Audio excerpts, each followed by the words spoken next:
Hopefully, this fear is overblown. Hopefully, future breakthroughs will make current confusion seem quaint. The way modern physicists look back at 19th century struggles with blackbody radiation and chuckle at how close they were to quantum mechanics without recognizing it. But the possibility remains that we're genuinely out of our depth, that the universe operates according to principles fundamentally alien to human cognition, and our attempts to understand are like teaching calculus to dogs. The capacity simply isn't there. This is a dark thought. It suggests limits not just to current knowledge, but to possible knowledge. It implies that some questions might not have answers we can understand, that some aspects of reality might remain forever mysterious regardless of how clever our theories or sophisticated our instruments.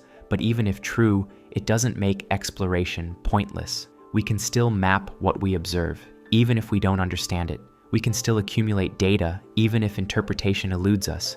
We can still push the boundaries of knowledge, even if those boundaries prove impenetrable. And there's always the chance that what seems incomprehensible now will become clear with time. That future generations, educated from birth with concepts we're struggling to articulate, will find Webb's observations perfectly natural. That breakthrough is just ahead, waiting for the right insight from the right mind at the right moment. Science is ultimately optimistic. It assumes that reality is knowable, that patient observation and clever thinking will eventually yield understanding.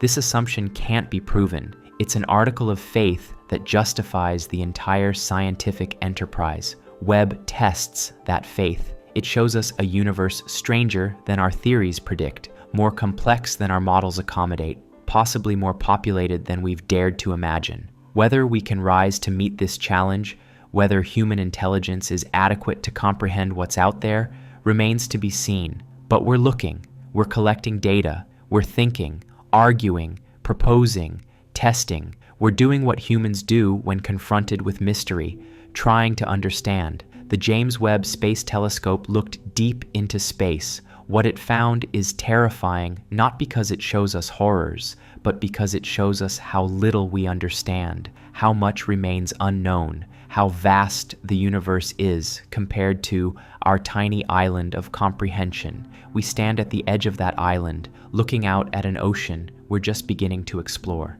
The water is deeper than we thought, the horizon further away, and somewhere in those depths, things move that we can barely perceive, patterns in dark matter, signals from galactic centers, structures that shouldn't exist, but do. We're not alone in the universe. That much seems increasingly clear, but whatever shares the cosmos with us operates at scales and through mechanisms we're only beginning to detect. Whether we're alone in our particular level of development, alone in our capacity for understanding, alone in our kind of consciousness, these questions remain open. What's certain is that the universe revealed by our most powerful telescope is not the comfortable, comprehensible cosmos we hope to find. It's stranger, deeper, more mysterious, and we're just beginning to look. The journey of discovery continues, the data accumulates, the questions multiply, and somewhere, 1,000,000 miles from Earth, a telescope continues its patient work, gathering ancient light from the depths of space, showing us wonders and terrors we're only beginning to comprehend. We built it to see, and now we must learn to understand what we're seeing, or accept that some things might remain forever beyond our grasp, visible but incomprehensible, observed but not understood. That is both the promise and the terror of looking too deep into space. Before we begin, I'd like to know something. Take a moment and leave a comment telling me where you're watching from right now. What city, what country, and more importantly, what time is it where you are? Are you settling in for the night? Or maybe you're on the other side of the world watching this with your morning coffee? There's something fascinating about knowing we're all scattered across this planet, looking up at the same sky, wondering about the same mysteries. Now get comfortable. Forget about time for a while. Forget about your schedule, your obligations, whatever's waiting for you tomorrow. For the next little while, we're going somewhere else entirely. We're going to talk about what happens when you look too far into the darkness, when you peer into places that perhaps we weren't meant to see. The James Webb Space Telescope launched on Christmas Day, 2021, humanity's most sophisticated eye folded into an Ariane 5 rocket, sent 1,000,000 miles from Earth to peer into the deepest reaches of space. It cost $10 billion and took 30 years to build. Scientists promised it would revolutionize our understanding of the universe. They said it would show us the first galaxies, the birth of stars, the atmospheres of distant planets. They were right about all of that. But what they didn't prepare us for were the questions it would force us to ask. Questions about whether we're ready to know what's actually out there. Questions about whether some doors, once opened, should have remained closed. The data keeps coming in. Every day, new images, new measurements, new anomalies that don't fit our models. And with each discovery, the universe we thought we understood becomes stranger, more unsettling, more fundamentally wrong. Let's start with something simple, something that should make sense. The James Webb Space Telescope orbits at what's called Lagrange Point 2, approximately 1,000,000 miles from Earth. At this location, the gravitational forces of the Earth and Sun create a stable parking spot where the telescope can remain with minimal fuel expenditure. It's cold out there, negative 370 degrees Fahrenheit. The telescope needs this cold to function properly, to detect the faint infrared light from the most distant objects in the universe. The mirror is 21 feet across, made of 18 hexagonal segments of gold-plated beryllium. Each segment can be adjusted independently down to wavelengths of light to maintain perfect focus. The precision required is staggering. If the mirror were scaled to the size of the United States, each imperfection would be no larger than an ant. When the first images came back in July 2022, the world gasped. The clarity was unprecedented.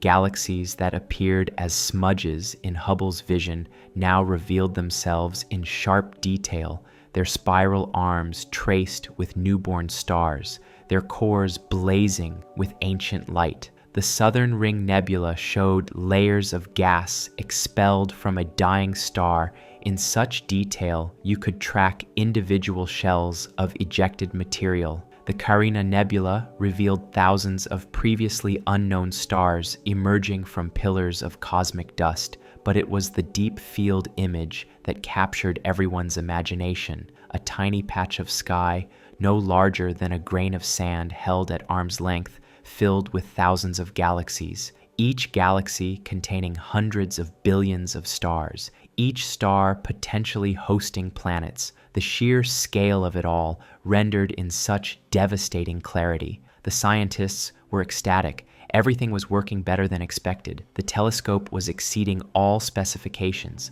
Data poured in faster than analysis teams could process it. Universities and research institutions around the world scrambled to submit observation proposals, competing for precious telescope time. Then the peculiarities started appearing. Nothing dramatic at first, just small inconsistencies, measurements that didn't quite match predictions, galaxies that seemed slightly too bright, too organized, too mature for their distance from us. Remember, looking into deep space means looking back in time. Light from distant objects takes billions of years to reach us, so we see these galaxies as they were billions of years ago, shortly after the Big Bang. According to our models, these early galaxies should be small, chaotic, irregular. They're supposed to be the universe's first fumbling attempts at structure, primordial clouds of gas just beginning to condense under gravity, messy nurseries where the first generation of stars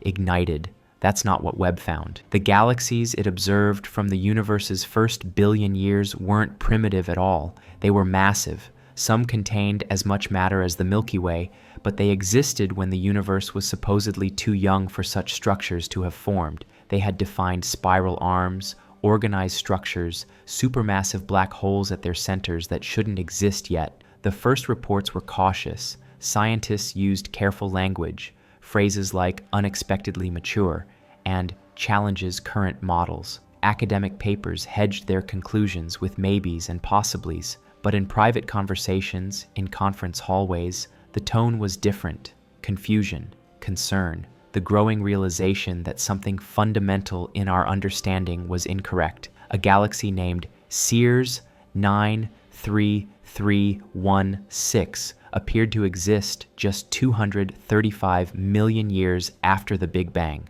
Follow-up observations suggested it might be even older, possibly from just 200 million years after the universe began. To put this in perspective, that's like finding a modern skyscraper in a civilization that supposedly just invented the wheel. The galaxy was massive, well-structured, full of stars that had already lived and died. Stars take time to form. They require specific conditions. They need generations to produce the heavier elements necessary for complex chemistry. Everything about CEERS 93316 suggested a development timeline far longer than should have been possible, but it wasn't alone. Other ancient galaxies revealed similar impossibilities. Glass Z13, HD1, galaxy populations that looked nothing like the theoretical predictions. Some scientists began suggesting that perhaps our measurements were wrong. Maybe the redshift calculations were somehow off. Maybe atmospheric distortions or instrumental errors were creating false readings, except the measurements kept checking out. Multiple independent teams using different methodologies arrived at the same troubling conclusions. The galaxies were real. They were ancient. They were impossible. One astronomer, speaking off the record at a conference in Geneva, put it bluntly, "If these observations are correct, and I believe they are, then our entire cosmological model is broken." Not wrong in the details, broken at the foundation. The standard model of cosmology, called lambda CDM, describes how the universe evolved from the Big Bang to the present day. It accounts for dark matter, dark energy, the expansion of space, the formation of structures. It's been refined over decades, tested against countless observations, and until recently, it worked remarkably well. Webb's observations don't just challenge lambda CDM, they threaten to demolish it. If galaxies could form this quickly, this massively, this early, then something is profoundly wrong with our timeline of cosmic evolution. Either the universe is much older than we calculated, or physical processes operated differently in the early universe than they do now, or something else entirely is going on. And that's when the really strange observations started coming in.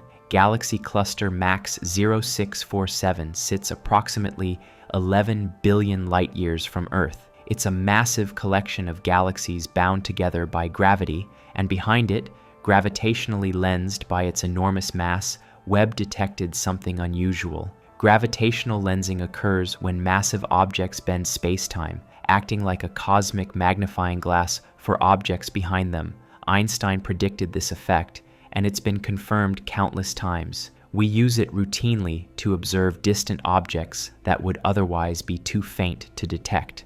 Behind MAX 0647, Webb found a lensed galaxy that appeared 3 times in the image, each view showing the galaxy at a slightly different angle thanks to the multiple light paths created by the lensing effect. This is normal, we expect this. The mathematics of gravitational lensing predict exactly this kind of multiple imaging. What was not normal was what the 3 images showed. They should have been identical, just oriented differently. The same galaxy, frozen in the same moment of time, merely viewed from different angles. But they weren't identical. Each image showed the galaxy in a noticeably different state of development.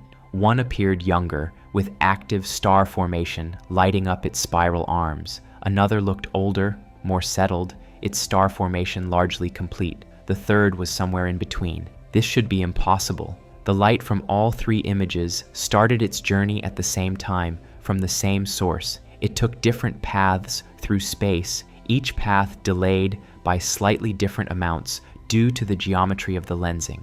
But the delays we're talking about are measured in days or perhaps months, not hundreds of millions of years. Yet the differences in the galaxy's appearance suggested exactly that. Vast stretches of time between the 3 images, as though each one captured the galaxy at a fundamentally different era of its evolution. The observation team triple-checked everything. They verified the lensing model. They confirmed the light paths. They ruled out instrumental artifacts or processing errors. The differences remained. One team member wrote in an internal memo, Either our understanding of gravitational lensing is wrong, our understanding of time is wrong, or we're seeing something that shouldn't be possible under any current physical theory. The memo was leaked to a physics discussion forum. It created a brief flurry of speculation before being largely dismissed as sensationalism. After all, extraordinary claims require extraordinary evidence, and one strange observation doesn't overturn a century of established physics.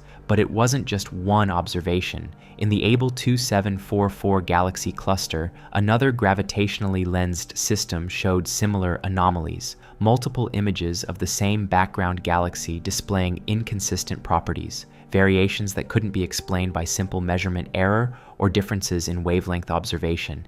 And in the deep field observations, analyzing the very faintest, most distant galaxies, statisticians noticed something odd about their distribution. Galaxies at similar distances should show similar properties on average. Individual galaxies vary, of course, but across large populations, patterns emerge, bell curves, normal distributions. The distant galaxies Webb observed didn't follow these patterns. Their properties clustered in unexpected ways, as though different regions of the early universe had evolved at different rates, as though time itself had flowed differently in different places. One cosmologist compared it to examining tree rings and finding that some trees grew 100 rings in a year, while others in the same forest took a century to grow the same number. Not impossible, strictly speaking, but requiring explanations that challenge fundamental assumptions. Privately, some researchers began using a term that rarely appears in serious scientific discourse: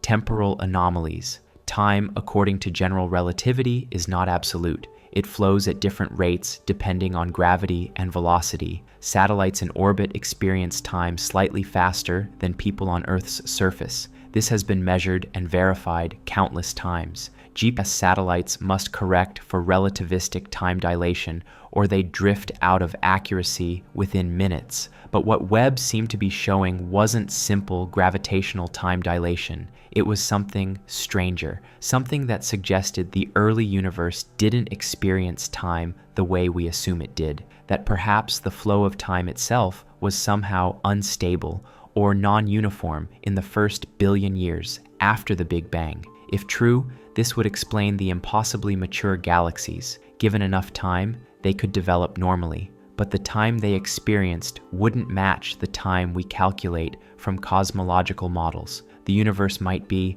in some regions, effectively older than it appears. This sounds almost comforting, like a puzzle that could be solved with clever physics and better models, but it opens more disturbing questions. If time didn't flow uniformly then, does it flow uniformly now? Are there regions of space where billions of years might pass while we experience decades? Could there be parts of the universe that have aged far beyond what we calculate from the Big Bang's date? And if so, what might have evolved in those regions? The hunt for exoplanets, planets orbiting other stars, has been one of astronomy's great success stories. Since the first confirmed detection in 1995, we've found over 5,000 planets in other solar systems, hot Jupiters orbiting closer to their stars than Mercury orbits the Sun, super-Earths with masses several times our own planet, ice giants, lava worlds, planets orbiting binary stars. The James Webb Space Telescope has exceptional capability for analyzing exoplanet atmospheres. When a planet passes in front of its star, from our perspective, starlight filters through the planet's atmosphere.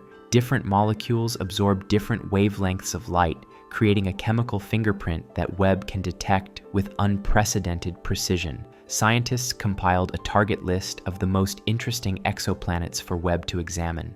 Rocky planets in their stars' habitable zones, where liquid water could exist, worlds that might, just might, show signs of life. One of the first targets was K2-18b, a planet about 8 times Earth's mass orbiting a red dwarf star 120 light-years away. Previous observations by Hubble had detected water vapor in its atmosphere, making it a prime candidate for detailed study. Webb's analysis confirmed the water vapor and revealed much more: carbon dioxide, methane, and something unexpected, dimethyl sulfide, a molecule that on Earth is produced almost exclusively by life, specifically by phytoplankton in the ocean. The discovery was announced cautiously. The signal wasn't definitive.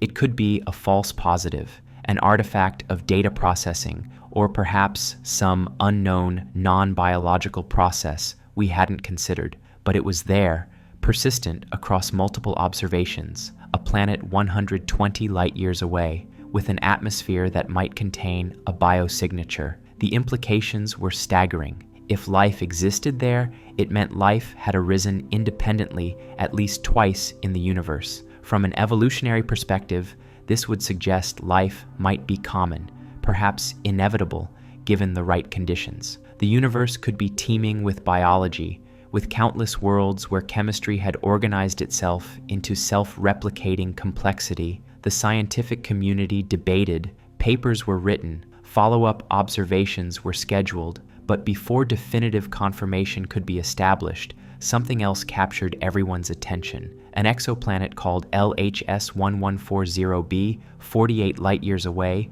showed an even more puzzling atmospheric composition: water vapor, oxygen, nitrogen, methane. The combination suggested not just life, but a complex, Earth-like biosphere with both photosynthetic organisms producing oxygen and methanogenic organisms producing methane. Again, scientists cautioned against premature conclusions. Individual molecules don't prove anything. Context matters. The ratios, the distribution, the presence or absence of other chemical species, all these factors contribute to interpretation. But as more exoplanet observations came in, a pattern emerged. Dozens of rocky planets in habitable zones showed atmospheric chemistries that couldn't easily be explained by geology alone. Not all of them, perhaps not even most of them, but enough to suggest that whatever process generates life, it might be far more common than we dared to hope. This should have been cause for celebration. The universe might be alive in ways we'd only dreamed about. Billions of worlds, potentially hosting biology, evolution, perhaps even intelligence. Instead, an uncomfortable question began circulating among astrobiologists. If life is this common, where is everyone? This is the Fermi paradox, named after physicist Enrico Fermi, who supposedly asked during a lunch conversation in 1950, "Where are they?" Given the age of the universe, the abundance of stars, the apparent ease with which life might arise, we should see evidence of advanced civilizations everywhere, megastructures harvesting stellar energy, evidence of stellar engineering, radio signals, probes, something, but we see nothing, just silence. The universe appears profoundly empty of intelligence. Various explanations have been proposed. Maybe interstellar travel is harder than we imagine, making contact between civilizations unlikely. Maybe advanced civilizations lose interest in expansion, preferring to develop internally. Maybe intelligence is rare even if simple life is common. Maybe we're the first, alone in time if not in space. Or maybe the silence itself is a warning. One researcher proposed what he called the late filter hypothesis. Life might be common, even intelligence might arise frequently, but something happens to technological civilizations. Something prevents them from surviving long enough to become visible on cosmic scales. The hypothesis suggests a bottleneck in development, a challenge that most or all civilizations fail to overcome. Nuclear weapons, environmental collapse, runaway artificial intelligence, engineered pathogens, self-inflicted extinction through any of a dozen technological means. If the filter is ahead of us rather than behind us, then finding evidence of abundant life would be the worst possible news. It would mean the universe is full of worlds where biology evolved, where intelligence emerged, where technology developed, and where something went catastrophically wrong. Every biosignature we detect would be another data point confirming that something in the progression from simple life to cosmic civilization goes terribly wrong, and we'd have no way of knowing what the filter is or how to avoid it. This line of thinking was making rounds in academic circles when Webb made another observation that shifted the entire conversation. TRAPPIST-1 is a star system 40 light-years from Earth, famous for hosting 7 Earth-sized planets. 3 of them in the habitable zone. It's been a subject of intense study since its discovery in 2016 and was high on Webb's observation list. The system's star is an ultra-cool dwarf, much smaller and dimmer than our Sun, which means its habitable zone is very close in. The planets orbit tightly packed, closer to their star than Mercury is to our Sun, but the star's low temperature means they could still host liquid water.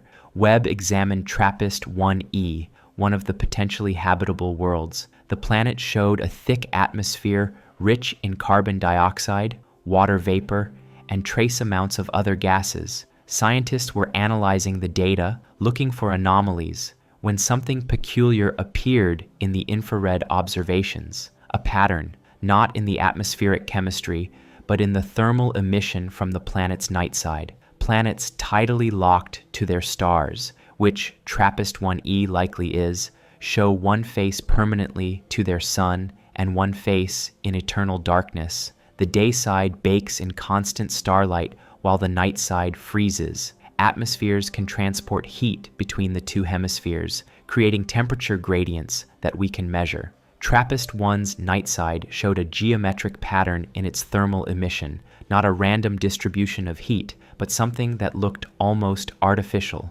regular intervals, repeating structures, lines that intersected at specific angles. The first assumption was instrumental artifact, Webb's infrared detector seeing something that wasn't really there, perhaps interference patterns from the telescope's own structure. But the pattern persisted across multiple observations taken at different times with different detector orientations. The second assumption was natural geological features, perhaps volcanic activity arranged in a grid by tectonic processes, or crystalline structures in the planet's surface reflecting heat in organized ways.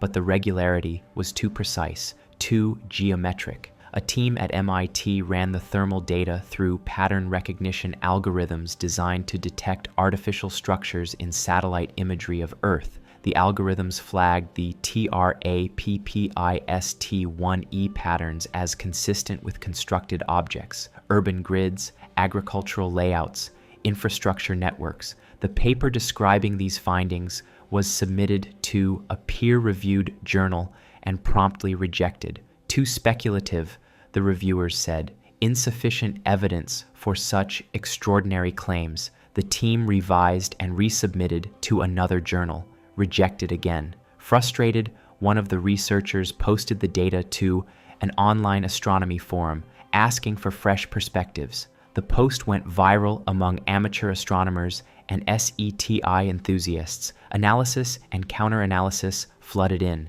Some people claimed to see cities, others saw nothing but noise and wishful thinking. The consensus among professional astronomers was skeptical, but not entirely dismissive. The patterns were real in the sense that they existed in the data. Whether they represented anything meaningful about TRAPPIST-1e was less clear. More observations were needed, better resolution, different wavelengths, but Webb's observation schedule was full, booked years in advance with hundreds of competing projects. TRAPPIST-1e would have to wait for follow-up. In the meantime, researchers began examining other exoplanet observations with fresh eyes, looking for similar anomalies. And they found them, not everywhere, not even in most places, but scattered across a handful of planetary systems, subtle patterns in thermal emission or reflected light that didn't quite fit natural explanations.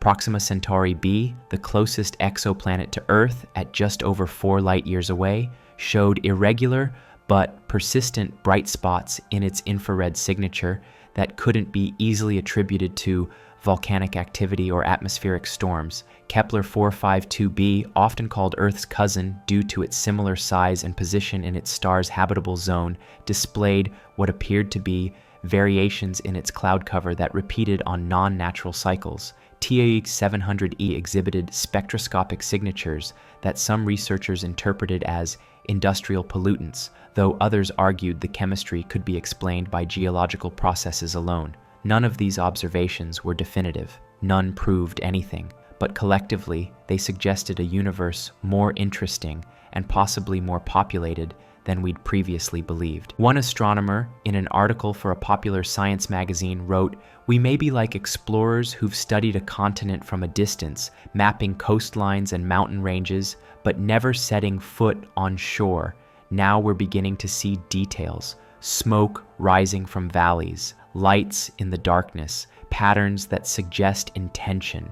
And we're realizing that the continent we've been mapping might already be inhabited." The article sparked debate. Traditionalists accused the author of sensationalism, of seeing patterns where none existed, of undermining scientific credibility with speculation, but others defended the piece, arguing that scientists have an obligation to acknowledge anomalies even when they can't yet explain them. The controversy was still raging when Webb made an observation that silenced nearly everyone. In September 2023, Webb was tasked with observing a galaxy designated JADES Z13.0, one of the most distant galaxies ever detected. The light reaching us had traveled for 13 billion years, showing us the galaxy as it appeared just 330 million years after the Big Bang. Standard protocol for such observations involves multiple exposures across different infrared wavelengths, building up a composite image that reveals the galaxy's structure and composition.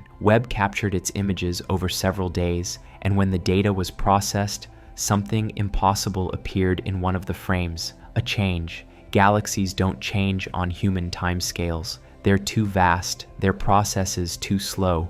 Watching a galaxy evolve is like watching a mountain erode. It happens, but not in ways you could perceive in a human lifetime, or even in the span of recorded human history. But between Webb's first observation of JADES GSZ 13.0 and its final observation 72 hours later, something in the galaxy had changed. A bright spot appeared that hadn't been there before, blazing in the infrared spectrum with an intensity that suggested a massive energy release. The obvious explanation was a supernova. Stars explode. Sometimes multiple supernovae occur in a galaxy simultaneously. This would be noteworthy, but not inexplicable, except the bright spot was too bright. The energy output exceeded any known type of supernova by several orders of magnitude, and the spectrum was wrong. Supernovae have characteristic spectral signatures, the fingerprints of specific elements heated to extreme temperatures. This bright spot showed none of those features. Instead, its spectrum was almost featureless, a smooth curve of emission across multiple wavelengths, the kind of distribution you'd expect from blackbody radiation, but far more intense than any stellar object should produce. Astrophysicists scrambled to explain it. Perhaps it was a gamma-ray burst, the most powerful explosions in the universe after the Big Bang itself, caused by colliding neutron stars or collapsing hypergiant stars. But gamma-ray bursts have specific signatures too, and this didn't match. Perhaps it was a quasar, the energetic core of a galaxy powered by matter falling into a supermassive black hole. But quasars don't appear overnight. They're persistent features, sometimes varying in brightness, but not switching on from complete absence. Perhaps the galaxy was gravitationally lensed by an intervening object, and the bright spot was a magnified background source. But careful analysis of the field showed no evidence of lensing. The observation team published their findings with the carefully neutral title, Transient Anomalous Emission in Galaxy JADES-GS-Z13-0. They described what they'd seen, listed the explanations they'd ruled out, and admitted they couldn't account for the phenomenon with any current astrophysical model. The paper suggested follow-up observations to see if the bright spot persisted or evolved, but here's where the timeline becomes genuinely unsettling. The light Webb observed had traveled for 13 billion years. Whatever created that bright spot happened 13 billion years ago.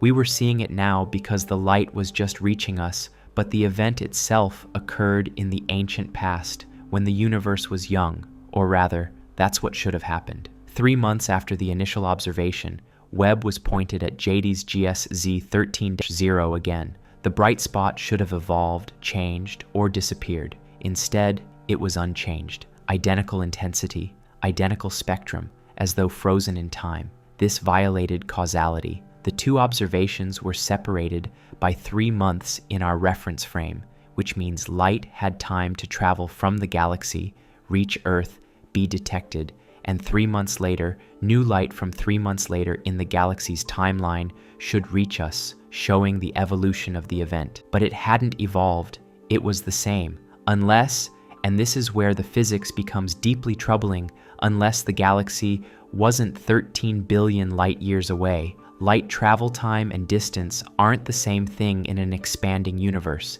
The expansion of space means objects can be much farther away than their light travel time suggests. JD's GSZ 13-0's current location is approximately 33 billion light years away, even though its light took only 13 billion years to reach us. But what if the cosmological models that calculate these distances are wrong? What if the galaxy isn't as distant as we think? What if something about the early universe's expansion was different than we model? If JD's GSZ 13-0 were closer than calculated, then our two observations, separated by 3 months, would be observing the galaxy at essentially the same moment in its timeline. The light travel time difference wouldn't be enough for the bright spot to evolve, but this creates other problems. If the galaxy is closer, its redshift must be explained by something other than cosmic expansion.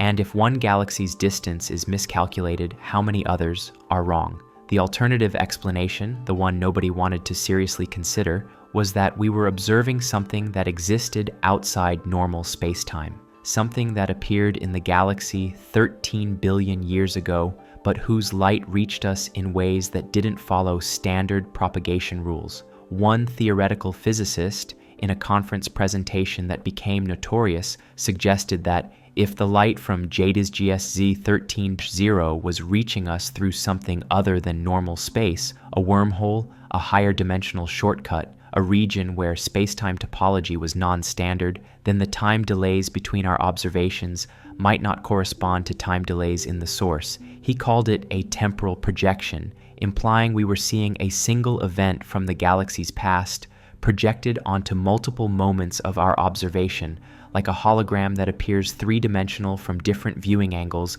but represents a single two-dimensional image. The presentation was academic suicide. Other physicists tore into it. Where was the evidence for wormholes? Where was the mathematical framework that could make such projections work? Where was anything beyond wild speculation? But the bright spot in JAD's GSZ 13-0 remained unexplained, and as more deep field observations accumulated, more anomalies appeared, galaxies that seemed to exist in multiple states simultaneously, objects that changed brightness in ways that violated light travel time constraints, structures that suggested information was somehow propagating faster than light, which should be impossible. The universe, as seen by Webb, was beginning to look less like a well-behaved physical system and more like something profoundly broken or deeply strange at its most fundamental level. The cosmic microwave background radiation, the CMB, is the afterglow of the Big Bang. It's light from approximately 380,000 years after the universe began, the moment when space became transparent and photons could travel freely through the cosmos. Every direction we look, we see this ancient light, now red-shifted into microwave frequencies by billions of years of cosmic expansion. The CMB is remarkably uniform, the same temperature in every direction to within 1 part in 100,000, but it's not perfectly uniform. Tiny fluctuations exist, slightly hotter and colder regions that represent the seeds of all future structure. Where the CMB was slightly denser, matter would eventually clump together to form galaxies. Where it was slightly less dense, vast cosmic voids would develop. These fluctuations have been mapped in exquisite detail by satellites like COBE, UMAP, and Planck. The patterns match theoretical predictions beautifully. They confirm our models of cosmic inflation, the brief period of exponential expansion in the first fraction of a second after the Big Bang. But Webb, despite being designed primarily as an infrared telescope, can detect certain features in the CMB that previous instruments couldn't resolve. And in doing so, it found something nobody expected: cold spots, regions of the CMB that are significantly colder than statistical models predict. A few such spots were known from previous observations and generally explained as supervoids, regions where matter is less dense than average, creating a slight gravitational cold spot in the ancient radiation passing through. Webb's observations revealed that these cold spots aren't random voids. They're organized. They form a pattern across the sky, distributed in a way that looks less like statistical fluctuation and more like structure. Structure in the CMB shouldn't exist at large scales. The fluctuations should be random, following a Gaussian distribution.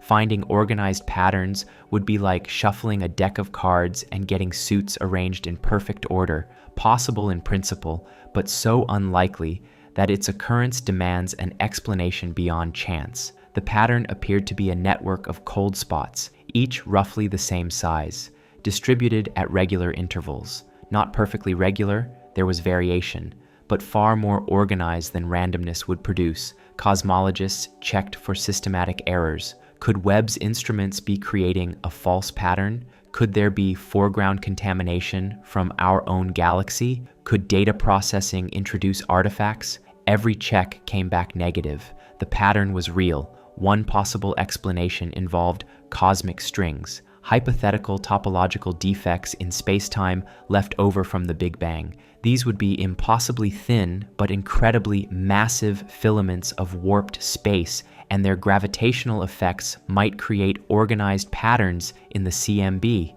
The problem is, cosmic strings are purely theoretical. We have no direct evidence they exist, and their predicted effects don't quite match what Webb observed. Another explanation involved primordial magnetic fields, vast networks of magnetism established in the first moments of the universe, but the field strengths required to produce the observed pattern would be far larger than any theoretical model predicted. A third explanation, proposed half-jokingly but gaining traction as alternatives failed, was that we were seeing the structure of space itself, that the universe has a kind of architecture, a grid or lattice at the largest scales, and the cold spots in the CMB trace out this fundamental geometry. This idea borders on philosophy as much as physics. It suggests the universe isn't a smooth continuum, but rather a discrete structure, like a crystal or a computer simulation running on a lattice of space-time points.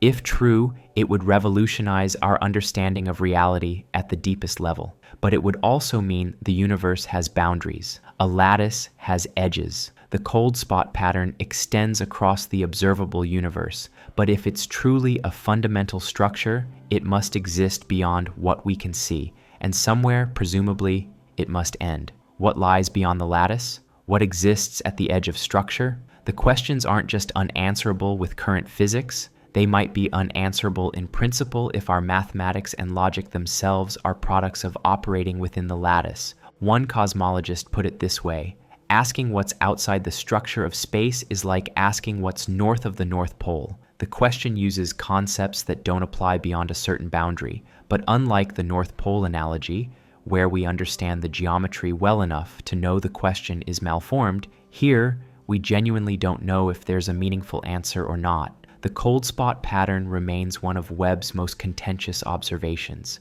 Papers have been published arguing both for and against its significance. Conferences have featured heated debates. Some researchers dismiss it as an elaborate example of seeing patterns in noise. Others believe it's the most important cosmological discovery since the CMB itself. And still, the pattern sits in the data, waiting for an explanation that makes sense. Black holes are regions of space where gravity is so intense that nothing, not even light, can escape. We've known about them theoretically since Einstein's equations of general relativity predicted their existence, and we've found them observationally by watching stars orbit invisible massive objects and by detecting gravitational waves from black hole mergers. Supermassive black holes exist at the centers of most galaxies, including our own. The Milky Way's central black hole, Sagittarius A star, contains about 4 million times the mass of our Sun,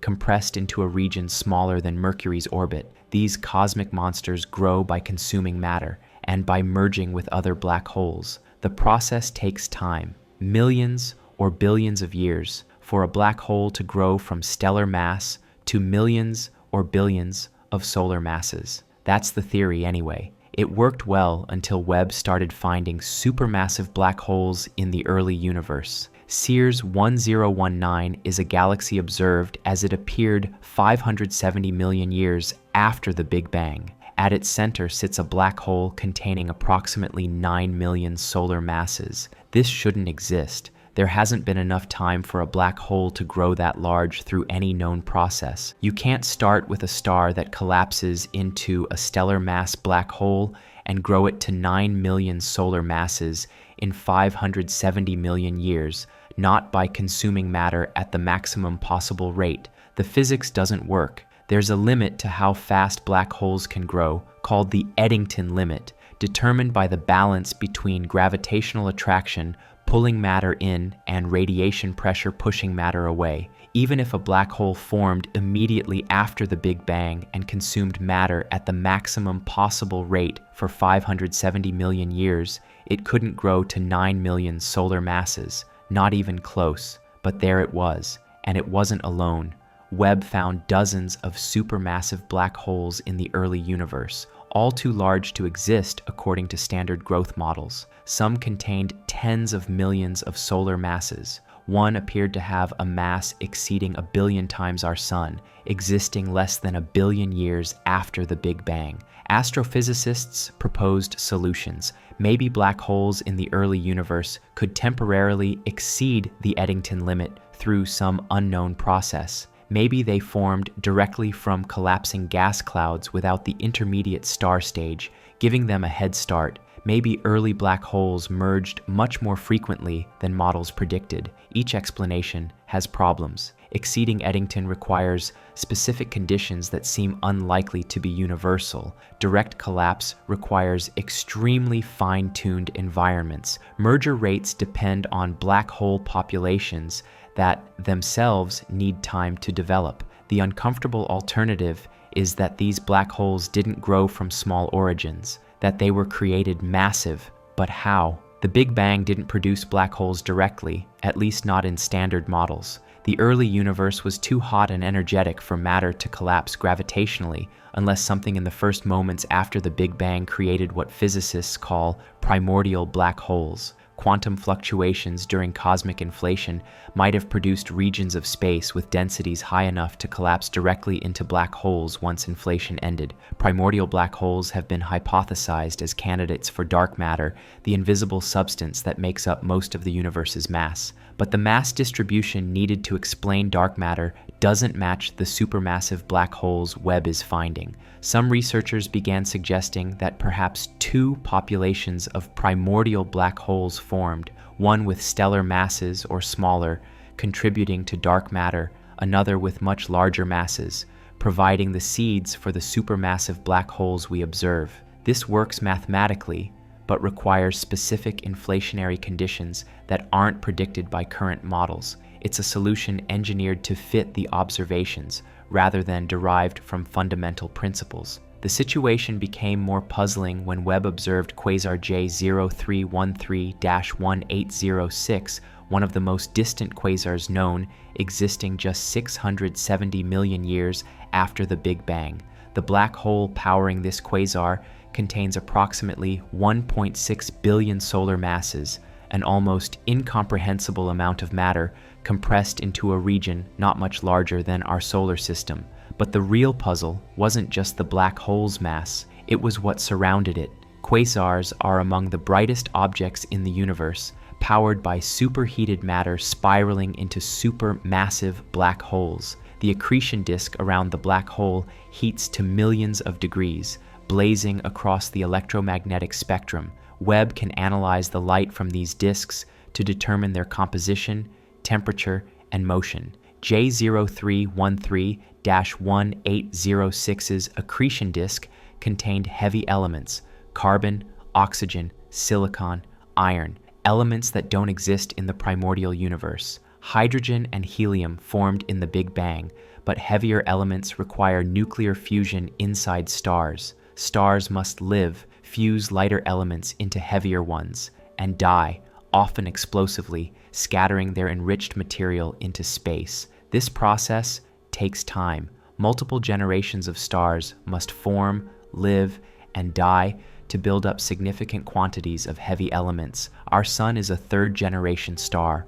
formed from gas enriched by two previous generations of stellar evolution. We exist because ancient stars created the carbon, oxygen, and other elements necessary for planets and life. J0313-1806 shouldn't have heavy elements in its accretion disk, not in significant quantities. The universe was too young. There hadn't been time for even one generation of stars to complete their life cycles, let alone multiple generations. Yet the spectroscopic data was clear. The disk contained elements that required billions of years of stellar processing, elements that shouldn't exist yet. One possible explanation involved population 3 stars, the hypothetical first generation of stars composed purely of hydrogen and helium. These stars would have been enormous, perhaps hundreds of times the mass of our Sun, burning through their fuel rapidly and exploding after only a few million years. If enough population 3 stars formed and died quickly in the first 100 million years after the Big Bang, they might enrich the surrounding gas with heavy elements. The problem is scale. You'd need an enormous number of these massive stars, forming and dying in a very short time window, to produce the observed heavy element abundances. The star formation rate required exceeds what gravitational collapse models predict for the early universe. Another explanation suggested that some unknown process enriched the early universe with heavy elements without requiring stellar nucleosynthesis. Perhaps exotic physics in the first moments after the Big Bang created heavy elements directly. Perhaps primordial black holes, evaporating through Hawking radiation, produced heavy elements as they decayed. These explanations feel like reaching. They solve one problem by creating others, requiring increasingly contrived physics to reconcile observations with theory. A graduate student working on the J0313-1806 data noticed something else unusual. The rotation curve of the accretion disk didn't quite match predictions. Material at different distances from the black hole was moving at velocities that suggested the black hole's mass was distributed differently than models predicted. Normally, black holes are described by just 3 numbers: mass, spin, and electric charge. They have no internal structure, no features beyond these simple parameters. This is the no-hair theorem of black hole physics, which states that all other information about the matter that formed the black hole is lost behind the event horizon. But the rotation curve of J0313-1806's disk suggested something more complex. Either the black hole had some kind of internal structure violating the no-hair theorem, or something else massive was present near the black hole, perturbing the disk's motion. The student ran simulations trying to reproduce the observed rotation curve. The only models that worked required either a second black hole orbiting nearby, which should have been visible but wasn't, or some form of exotic matter in the disk itself, or a black hole with properties that current physics doesn't allow. The student's advisor looked at the results and told him to keep working on it. There had to be a conventional explanation. Perhaps the spectroscopic data was contaminated by foreground sources. Perhaps the rotation curve analysis was flawed. Perhaps instrumental artifacts were creating false signals. The student rechecked everything. The results held. He wrote a draft paper describing the anomaly. His advisor read it and refused to let him submit it. Too controversial, he said. It would damage the student's reputation to publish something so speculative early in his career. Better to wait, gather more data, find a conventional explanation. The student's draft circulated informally among colleagues. Some agreed with the advisor's caution. Others thought the observation deserved publication even without a clear explanation. The controversy never became public, buried in the bureaucracy of academic politics and career concerns. But the anomaly in J0313-1806's rotation curve wasn't unique. Other distant quasars showed similar peculiarities. Small deviations from expected behavior, each individually explainable through measurement, uncertainty, or modeling assumptions, but collectively suggesting something systematic was wrong. Black holes in the early universe weren't behaving as predicted. They were too massive, too chemically enriched, too dynamically complex. Each observation could be rationalized individually, but the pattern was troubling. And then Webb observed something that made all previous anomalies seem minor by comparison. Sagittarius A star, the supermassive black hole at the center of our galaxy, is relatively quiet. It doesn't actively consume much matter, so it doesn't blaze with quasar-like luminosity. We detect it primarily through the orbits of stars around it and through occasional flares when small amounts of matter fall past the event horizon. Webb wasn't designed to study Sagittarius A star particularly. The telescope's strength is observing distant objects, not nearby ones. But during a calibration procedure, Webb's instruments were pointed toward the galactic center, and in the resulting data, someone noticed an anomaly. The black hole was emitting a periodic signal in infrared wavelengths, a pulse repeating every 23.7 minutes with extraordinary regularity. The signal was faint, barely above the noise floor, but it was there, consistent across multiple observations, unchanging in period or amplitude. Black holes can emit periodic signals through various mechanisms. Matter orbiting near the event horizon can create quasi-periodic oscillations. Precession of the accretion disk can modulate brightness. Magnetic field lines threading through the disk can create cyclic patterns, but those mechanisms produce signals that vary, periods that drift, amplitudes that change as conditions evolve. Natural periodic processes in astrophysics are rarely perfectly regular over long time scales. The signal from Sagittarius A star was unnaturally stable. Measured over 6 months of occasional observations, the period remained constant to within a fraction of a second. The amplitude varied by less than 2%. It behaved less like a natural astrophysical process and more like a clock. The team analyzing the data ran tests for instrumental artifacts. Could Webb's mechanisms be creating a false periodic signal? Could vibrations from the spacecraft systems be imprinting a rhythm onto the data? Could thermal expansion and contraction as the telescope passed through temperature gradients create cyclic patterns? Everything checked out. The signal was astrophysical, not instrumental. It was coming from the region around Sagittarius A star, and it was genuinely periodic with a stability that defied easy explanation. One researcher jokingly suggested it was an alien beacon. Everyone laughed, but the joke didn't entirely dispel the uncomfortable question. If you wanted to create a detectable signal from the center of a galaxy, putting it on a supermassive black hole would ensure it remained stable and visible for billions of years. Black holes are the most permanent objects in the universe. Everything else decays, evolves, or moves. Black holes just sit there, eternal and unchanging. Not that anyone seriously believed Sagittarius A star was hosting an alien transmitter. The signal was too weak, too simple, just a periodic brightening and dimming with no obvious information content. If it were artificial, whoever made it had expended tremendous effort to create something remarkably uninteresting. The more likely explanation, everyone agreed, was some exotic astrophysical process nobody had predicted. Perhaps something about the specific configuration of magnetic fields near our galactic center created a resonance that rang at exactly 23.7 minutes. Perhaps infalling matter was modulated by an orbital period we hadn't identified. Perhaps quantum effects near the event horizon were producing phenomena that classical general relativity didn't predict. Research papers proposed various models. None fully explained the signal's stability, but all were more plausible than artificial origins. The story might have ended there, an interesting anomaly to be understood eventually through better observations and refined physics, except that someone thought to check other supermassive black holes. M87 star, the black hole famously imaged by the Event Horizon Telescope, the first black hole ever photographed, showed a similar periodic signal.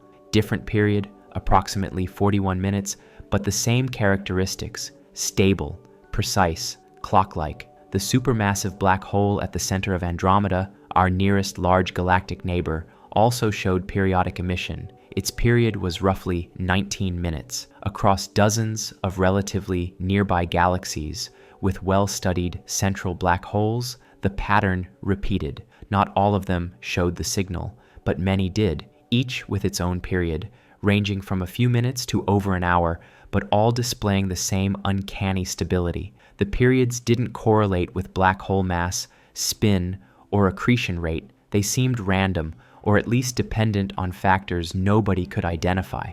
But the stability was universal. Whatever mechanism produced these signals, it operated with a precision that natural processes rarely achieve. The astrophysics community divided on interpretation. Some insisted exotic but natural explanations must exist, even if we hadn't identified them yet. The universe is under no obligation to behave according to our current understanding, and finding phenomena we can't immediately explain is how science advances. Others pointed out that the stability itself demanded explanation. Natural processes are messy. They drift, fluctuate, respond to environmental changes, finding dozens of processes, each operating under different conditions around different black holes, that all somehow maintain clock-like precision stretches coincidence beyond comfort. A small minority quietly suggested the possibility that these signals were indeed artificial, though not in the simple sense of alien radio transmitters. Perhaps they represented some form of cosmic engineering, structures or processes deliberately established to create stable periodic emissions. Perhaps they were markers, breadcrumbs left by civilizations far older than ours, using the most permanent objects in the universe as message boards. This interpretation was professionally dangerous to voice publicly. It invited ridicule, association with fringe theories, damage to scientific credibility. But in private conversations, in late-night discussions at conferences, the question persisted. If these signals are natural, why are they so regular? And if they're not natural, what does that imply about the universe we inhabit? No one had good answers. The signals continued, pulsing with metronomic precision from the hearts of galaxies, waiting for an explanation that made sense. Dark matter constitutes approximately 85% of the matter in the universe. We can't see it directly because it doesn't emit, absorb, or reflect light. We know it exists because of its gravitational effects. Galaxies rotate too fast for the visible matter alone to hold them together. Galaxy clusters contain too little visible matter to account for their gravitational binding. The cosmic microwave background's fluctuation pattern requires dark matter to match observations, but despite decades of searching, we haven't identified what dark matter actually is. We've built sophisticated detectors deep underground, shielded from cosmic rays, waiting for dark matter particles to collide with normal matter. We've used particle accelerators to try to create dark matter in the laboratory. We've searched for specific predicted particles like WIMPs and axions. Nothing. Dark matter remains invisible, not just to light, but to all our direct detection attempts. The James Webb Space Telescope can't see dark matter either, not directly, but it can map how dark matter's gravity affects the light from distant galaxies, creating a kind of gravitational cartography of the invisible universe. Webb's observations of gravitational lensing, where massive objects bend light from background sources, allow us to create maps of where dark matter concentrates. Galaxy clusters become lenses, their dark matter halos distorting the images of distant galaxies behind them, and by analyzing these distortions, we can reconstruct the dark matter distribution. These maps reveal the cosmic web, vast filaments of dark matter connecting galaxy clusters, with enormous voids between them. The structure looks biological, like neurons in a brain or cells in living tissue, a network that spans billions of light years. The maps match our simulations reasonably well. Computer models of cosmic structure formation, given the initial conditions from the Big Bang and the known properties of dark matter, produce webs that look similar to what we observe. This concordance between theory and observation is one of cosmology's great successes, but in the fine details, discrepancies exist. Dark matter halos, the clouds of invisible matter surrounding galaxies, appear more centrally concentrated than simulations predict. The core cusp problem describes how simulations produce dark matter distributions with sharp central density peaks, while observations suggest smoother cores. Various explanations have been proposed. Perhaps dark matter interacts with itself in ways we haven't accounted for, or perhaps baryonic feedback from star formation redistributes dark matter, but no consensus exists. Webb's high-resolution lensing observations made this problem worse. The central regions of dark matter halos showed structures that simulations simply don't reproduce. Clumps, voids, and asymmetries that shouldn't exist in the smooth distributions that gravity alone would create. One halo showed what appeared to be a ring structure in the dark matter distribution, not a circular disk like you might expect from rotation, but a hollow ring with depleted density at the center and in the surrounding space, as though something had carved out the dark matter, moving it from the center and arranging it in a torus. Natural gravitational processes don't produce rings like this. They produce spheres, ellipsoids, triaxial distributions. Getting a ring requires angular momentum and specific orbital configurations, which dark matter shouldn't have because it doesn't collide or interact electromagnetically. It just falls under gravity, and gravity alone doesn't create rings, unless dark matter does interact with itself in some way. If dark matter particles can scatter off each other, even rarely, then collisions could redistribute matter into unusual configurations. This would require revising our understanding of dark matter's properties, but it would be a conventional explanation within known physics. The alternative, suggested tentatively in an appendix to a survey paper, was that the ring structure wasn't created by natural processes, that it represented evidence of dark matter manipulation by some advanced technology. The idea sounds absurd on its face. Dark matter is invisible, intangible, apparently non-interactive. How would anyone manipulate it? What technology could possibly push around matter that barely acknowledges the existence of normal matter?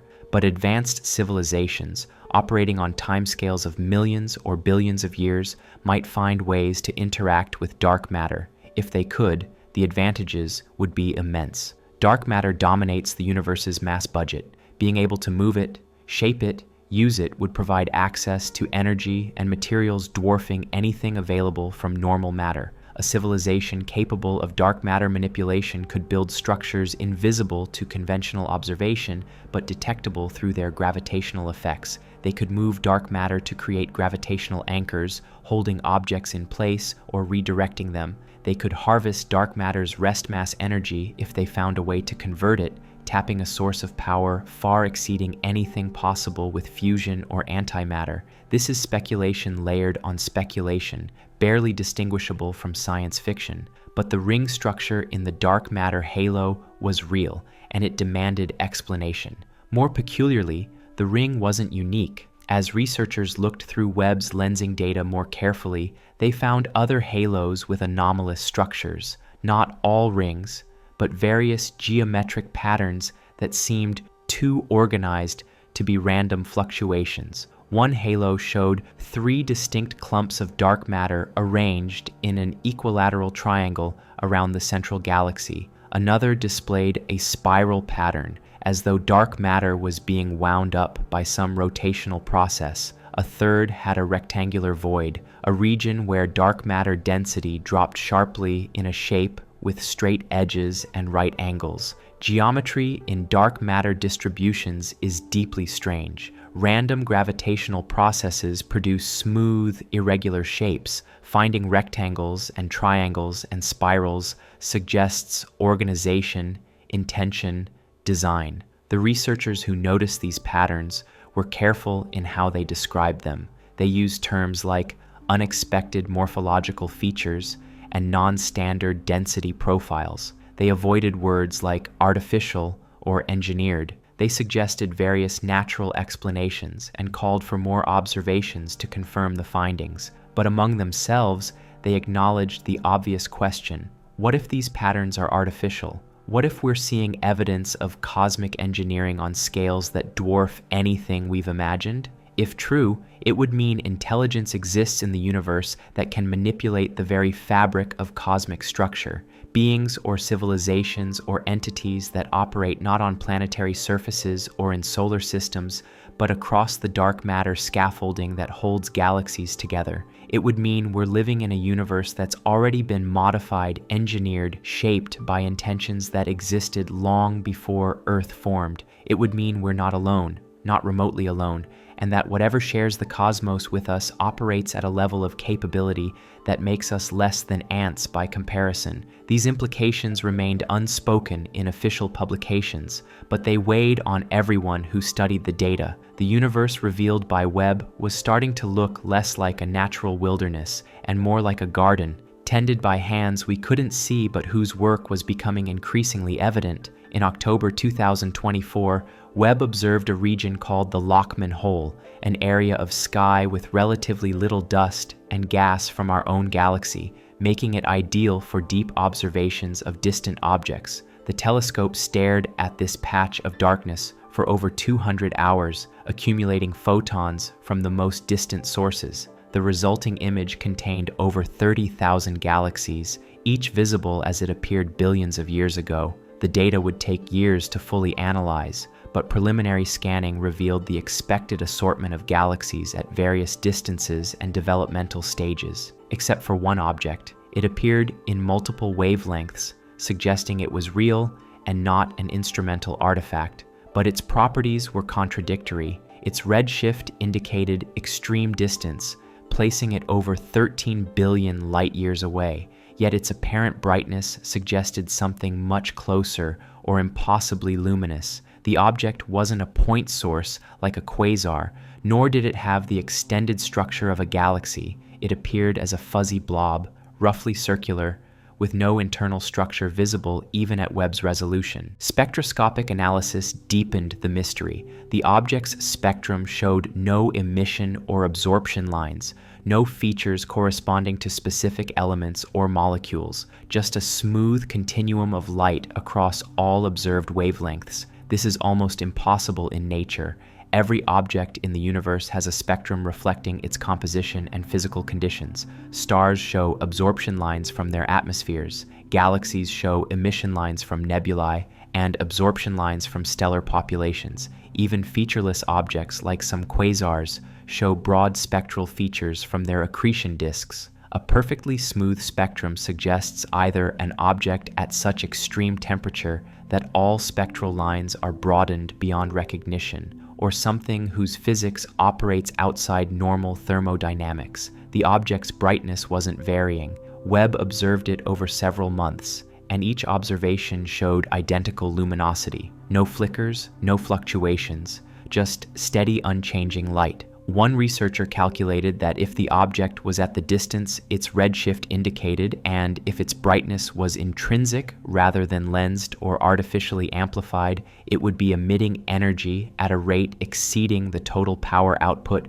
of 1 million galaxies. Nothing natural produces that much energy in that confined a space without showing some spectral features. Quasars are powered by supermassive black holes consuming matter at enormous rates, and they're among the most luminous objects known. But even the brightest quasars show spectral features and variability. This object was steady, featureless, and impossibly bright. It sat in the Lockman Hole image like a mistake, like something rendered incorrectly in a computer simulation. The team tried various explanations. Perhaps it was gravitationally lensed by a foreground object, magnifying a much fainter background source, but no foreground lens could be identified. Perhaps it was a superposition of multiple galaxies aligned by chance to appear as a single object, but the smooth spectrum argued against multiple sources. Perhaps it was something completely novel, a new type of astrophysical object operating through mechanisms we haven't discovered. But what mechanisms? What physics could produce such an object? One team member, half seriously, suggested it might be a Dyson sphere, a hypothetical megastructure built by an advanced civilization to capture all the energy output of a star or even a galaxy. The smooth spectrum would result from thermal emission from the structure's surface, reprocessed starlight with no direct view of the stars themselves. The scale required would be almost incomprehensible. A structure surrounding a galaxy, tens of thousands of light years across, capturing and redistributing the light from billions of stars. The engineering challenges would be so enormous that even imagining how to begin seems impossible. But if such structures exist, this is roughly what they would look like. A bright, featureless blob at extreme distance, emitting smoothly across the spectrum like a warm black body, showing no internal structure because the structure is a shell surrounding the actual stars. The Dyson sphere hypothesis appeared in a footnote in an internal team document. It was never included in published papers. The professional risk was too great, the evidence too ambiguous. Better to say unidentified astronomical object and leave the speculation to others. But the footnote leaked, as these things do. Online astronomy communities dissected it. Arguments erupted about whether the object could possibly be artificial. Skeptics pointed out that building such a structure would require more material than exists in multiple galaxies. Proponents countered that civilizations millions of years old might find ways to manipulate matter at scales we can't conceive. The debate was mostly academic, since without more data, nothing could be concluded definitively. But it added another data point to the growing sense that Webb was revealing a universe stranger and more populated than we'd expected. By early 2025, patterns were emerging across Webb's observations. Anomalies that seemed unrelated individually were beginning to suggest a broader picture. Galaxies forming impossibly quickly in the early universe. Supermassive black holes appearing where they shouldn't exist. Periodic signals from galactic centers. Geometric patterns in dark matter distributions, atmospheric biosignatures on multiple exoplanets, thermal patterns on tidally locked worlds that resembled artificial structures, objects with properties that defied conventional explanations. Each observation, taken alone, could be explained away or attributed to gaps in understanding. But collectively, they painted a picture of a universe that wasn't quite matching our models. Not in minor ways that required small adjustments, but in fundamental ways that suggested our framework might be incomplete or wrong. Some researchers began speaking quietly about a paradigm shift, the idea that we might be approaching a moment like the one that occurred in physics in the early 20th century, when classical mechanics gave way to quantum mechanics and relativity, a moment when accumulated anomalies force wholesale revision of foundational concepts. But paradigm shifts in science typically happen when a new theory emerges that explains both the old observations and the new anomalies. Someone proposes a novel framework. It makes testable predictions. Those predictions are confirmed, and gradually the scientific community adopts the new paradigm. Here, no such framework existed. The anomalies were piling up without a unifying explanation. Various speculative ideas floated around, modified gravity theories, new dark matter properties, revised cosmological models, but none addressed more than a fraction of the observations. The situation was frustrating for everyone involved. Scientists had more data than ever before, better instruments, more computing power, and yet the universe was becoming less comprehensible rather than more. Each new observation seemed to deepen the mystery rather than resolve it, and still, the data kept coming. Webb's observation schedule extended years into the future, each month bringing new targets, new discoveries, new puzzles. In March 2025, a research team studying Webb's observations of the galaxy cluster Abell 2744 noticed something unusual in their data. The cluster contains thousands of galaxies and is a popular target for deep field observations because its mass creates strong gravitational lensing, allowing views of extremely distant background objects. The team was mapping the distribution of dark matter in the cluster by analyzing how background galaxy images were distorted. This is routine work, tedious but important for understanding how matter accumulates into clusters. One of the researchers noticed that several background galaxies showed distortions that didn't match the lensing model. The model predicted how their images should be stretched and warped based on the cluster's mass distribution, but the actual images were different. Not dramatically wrong, but consistently off in specific ways. At first, this seemed like a modeling problem. Perhaps the assumed dark matter distribution was incorrect. Perhaps there was some concentration of mass they'd missed. The team adjusted their model, trying various mass distributions to better fit the observations. Nothing worked perfectly. Every model that correctly predicted some of the lensing got other parts wrong. It was as though the background galaxies weren't all at the same distance, which shouldn't matter since gravitational lensing depends on the geometry of light paths regardless of source distance, as long as sources are properly accounted for. One team member suggested checking the redshifts of the anomalous background galaxies. Redshift measurements would confirm their distances independently of the lensing analysis. The redshifts were confirmed. The galaxies were where they should be, at the distances the lensing model assumed, yet their distorted images still didn't match predictions. After weeks of frustration, someone proposed an uncomfortable possibility. What if the lensing was correct, but space-time itself wasn't uniform? General relativity describes gravity as the curvature of space-time. Mass tells space-time how to curve, and curved space-time tells mass how to move. This framework has been tested extensively and works beautifully under virtually all conditions we've measured. But general relativity assumes space-time is a smooth continuum with properties that don't vary from place to place, except as determined by the local mass-energy content. If space-time itself had intrinsic structure or variations independent of matter, the equations would need modification.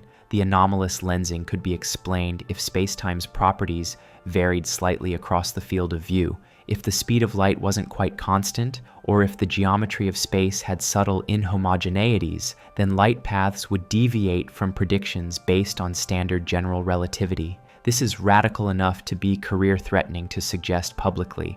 The constancy of light speed is one of physics' most fundamental principles. Varying it undermines the entire structure of relativity and requires rebuilding physics from scratch. But the data seemed to demand it. Unless the lensing observations were systematically wrong in ways nobody could identify, spacetime wasn't behaving as uniformly as theory predicted. The team wrote an internal report describing the anomaly without explicitly suggesting varying light speed or spacetime inhomogeneity. They presented it as an unexplained lensing discrepancy and called for theoretical input on possible explanations. The report circulated among cosmologists and theoretical physicists. Reactions ranged from skepticism to fascination. Several groups requested the raw data to perform independent analyses. Within months, 3 different teams confirmed the anomaly. The lensing in ABEL 2744 didn't match standard models. Papers began appearing proposing various explanations, modified gravity theories that changed how light propagated through curved spacetime, quantum effects that created microscopic variations in spacetime geometry, cosmic strings or other topological defects threaded through the cluster, even suggestions that our fundamental constants might vary slightly across cosmic distances. None of the explanations were entirely satisfying. Each solved the immediate problem while creating others or requiring adjustable parameters that seemed suspiciously fine-tuned. And then similar anomalies started appearing in other galaxy clusters. Not identical discrepancies, but similar patterns of lensing that didn't quite match models, as though spacetime across the universe had small-scale structure that standard general relativity didn't account for. If true, this meant our understanding of space and time was incomplete. Not wrong, necessarily, but missing something important about how reality is structured at fundamental levels. It meant the universe was stranger than our theories allowed, that beneath the smooth descriptions of mathematics, reality had texture, variation, properties we hadn't suspected because we'd never looked carefully enough or at the right scales. The implications ramified through physics. If spacetime had intrinsic structure, what determined that structure? Did it emerge from quantum effects? Was it left over from the Big Bang? Could it vary over time? Could it be influenced or manipulated? That last question led to uncomfortable territory. If spacetime's properties could vary, perhaps they could be varied intentionally. advanced civilizations might find ways to engineer space-time itself, creating regions with customized physical properties. You could create zones where light traveled faster, enabling faster-than-light communication or travel without violating relativity because you'd modified the space-time through which light moved. You could create regions with altered gravitational properties, making some areas attractive and others repulsive. You could potentially create isolated pocket universes with different physical laws. This speculation moved beyond science into something resembling fantasy, but the lensing anomalies were real, and they demanded explanation. If natural processes alone couldn't account for them, then either our physics was more wrong than anyone wanted to believe, or something else was going on. The James Webb Space Telescope has now been operational for over 3 years. Its mission is nominally planned for 10 years, potentially extendable to 20 if systems remain functional. Every day, it captures images, spectra, and measurements that expand our view of the cosmos. The data has revolutionized astronomy in exactly the ways scientists hoped. We've seen the earliest galaxies. We've analyzed exoplanet atmospheres. We've observed stellar birth and death in unprecedented detail. We've mapped the universe's structure across billions of light years, but we've also accumulated questions, observations that don't fit, patterns that shouldn't exist, phenomena that challenge our theoretical frameworks. Some of these are undoubtedly explicable through conventional science. Anomalies often arise from misunderstanding data, from instrumental effects, from incomplete models that need refinement rather than replacement. History shows that most astronomical mysteries eventually yield to patient analysis and better observations. But some of Webb's observations feel different. They're not the kind of puzzles that seem solvable through incremental progress. They suggest something more fundamental is wrong or missing in how we understand the universe. The rapid formation of early galaxies implies either our cosmological timeline is wrong or physical processes operated differently in the early universe. The supermassive black holes challenge our models of growth and formation. The periodic signals from galactic centers remain unexplained by any natural mechanism. The geometric patterns in dark matter distributions resist conventional interpretation. The lensing anomalies suggest space-time itself doesn't behave as we expect. Taken individually, each could be dismissed or explained away. Taken collectively, they paint a picture of a cosmos that's stranger, more complex, and perhaps less empty than we've assumed. The silence of the universe takes on different meaning in this context. If biosignatures are as common as Webb suggests, if thermal patterns on exoplanets hint at artificial structures, if periodic signals mark galactic centers, then the question becomes not where is everyone, but why aren't we seeing more obvious signs? Perhaps we are seeing them.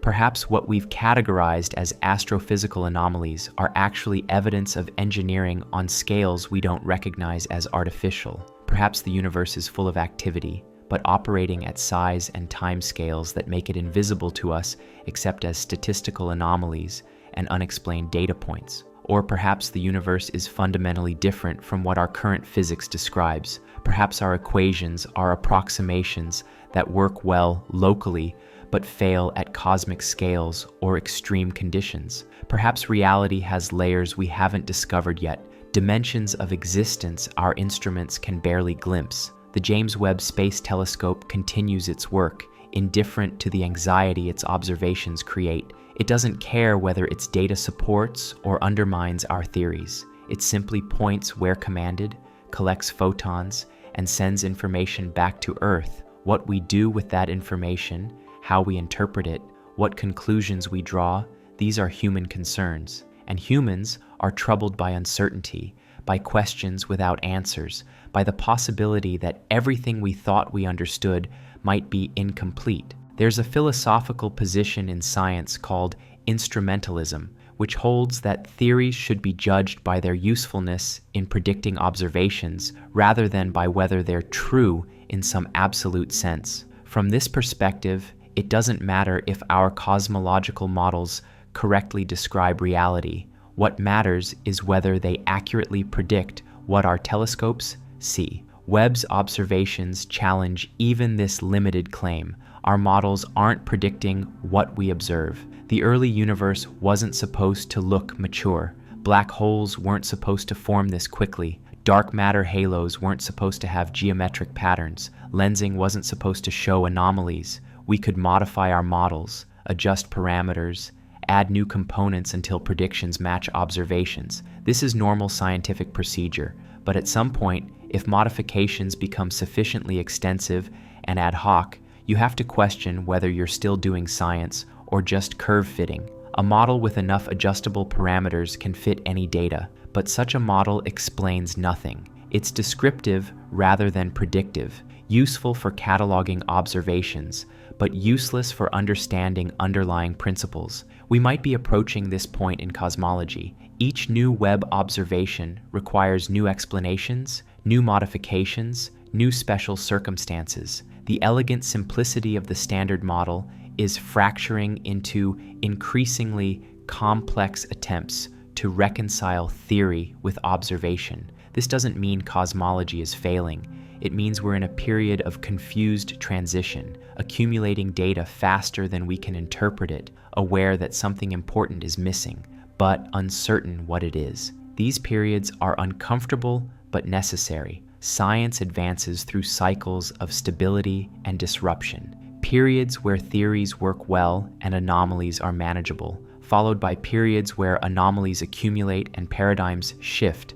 We might be in the early stages of such a shift now. 10 years from now, cosmology might look very different. New theories might emerge that explain Webb's observations naturally without requiring increasingly contrived modifications, or we might still be confused, with even more data and even deeper mysteries. What's certain is that the universe revealed by our most powerful telescope is not the universe we expected. It's more complex, more puzzling, and possibly more populated than the theoretical models predicted. Whether this is exciting or terrifying depends on temperament. Scientists generally lean toward excitement, new phenomena to investigate, paradigms to develop, papers to write, but underneath the professional enthusiasm, there's an undercurrent of unease. Because if the universe really is as strange as Webb suggests, we might be living in a reality fundamentally different from what we've assumed, and that raises questions about whether we're equipped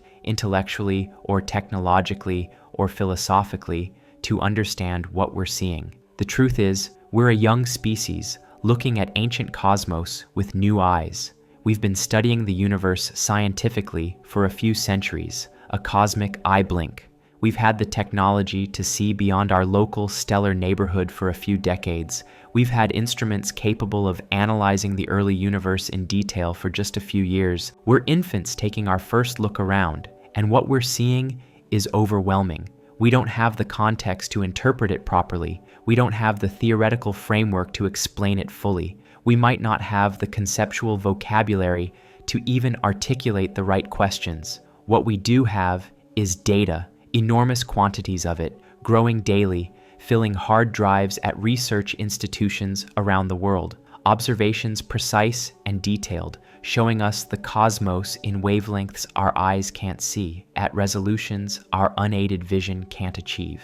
And buried in that data are patterns, correlations, anomalies, things that don't make sense, things that might make sense if we understood them better, things that might reveal aspects of reality we haven't begun to comprehend. We have tools now, extraordinary tools, but we're finding that even our best instruments might be insufficient for the questions the universe presents. There's a concept in information theory called the Landauer limit, which describes the minimum energy required to erase one bit of information. It's a fundamental thermodynamic constraint derived from the second law of thermodynamics. Any process that erases information must generate heat, and there's a minimum amount of heat determined by the temperature of the environment and Boltzmann's constant. This seems abstract, but it has profound implications. It means information has physical reality. It's not just an abstract concept, but something that requires energy to manipulate and destroy. It means the universe itself is computational in some sense, processing information through physical processes. If the universe is fundamentally computational, then what Webb observes might be not just matter and energy, but information in various forms. Patterns in dark matter distributions could represent information stored in a medium we barely understand. Periodic signals from black holes could be information processing of some kind. The anomalous lensing effects might represent space-time itself encoding information in its structure. This perspective reframes the question of cosmic engineering. If you wanted to store information for billions of years using the most stable and long-lived structures available, where would you put it? Black holes are excellent candidates. They last essentially forever, growing slowly through accretion but never decaying. Dark matter is everywhere and doesn't interact electromagnetically, making it resistant to disruption. The cosmic web structure spans the universe and evolves slowly enough to preserve patterns for cosmological timescales. An advanced civilization seeking to preserve information or create computational substrates might use these features of the universe deliberately. They might encode data in dark matter distributions, using gravity to maintain patterns. They might use black holes as secure storage, with information encoded in ways we can't yet read. They might structure space-time itself to create persistent information-bearing patterns. This is speculation far beyond what Webb's observations support directly, but it's one framework for making sense of the geometric patterns, the anomalous stability, the hints of organization in places where randomness should dominate, and it suggests a possibility even more unsettling than discovering we're not alone. It suggests we might be living inside an information system, that the universe itself might be, at some level, a vast computational structure, and that intelligence might not be something that emerges within the universe, but something embedded in its architecture. This borders on metaphysics. Is the universe a computer? Is reality a simulation? These questions have been debated by philosophers and physicists with no consensus. They're difficult or impossible to test empirically, since any test is performed within the system and uses tools that are themselves part of what's being questioned. But Webb's observations, particularly the anomalies suggesting organization and structure at cosmic scales, make these questions feel less abstract. If dark matter has geometric patterns, if space-time has fine structure, if the universe's earliest epochs don't match our models of random gravitational collapse, then something is organizing cosmic structure in ways we don't understand. That organization could be natural, emergent from physical laws we haven't discovered, or it could be intentional, the result of intelligence operating at scales we haven't imagined. Or the distinction between natural and intentional might be meaningless if intelligence is a fundamental feature of physics rather than an emergent property of complex systems. These are not comfortable thoughts. They take us far from the solid ground of experimental science into realms where certainty evaporates and speculation reigns. But sometimes the data forces us into uncomfortable territory. Sometimes observations demand we question assumptions we'd prefer to keep unexamined. In the control room at the Space Telescope Science Institute in Baltimore,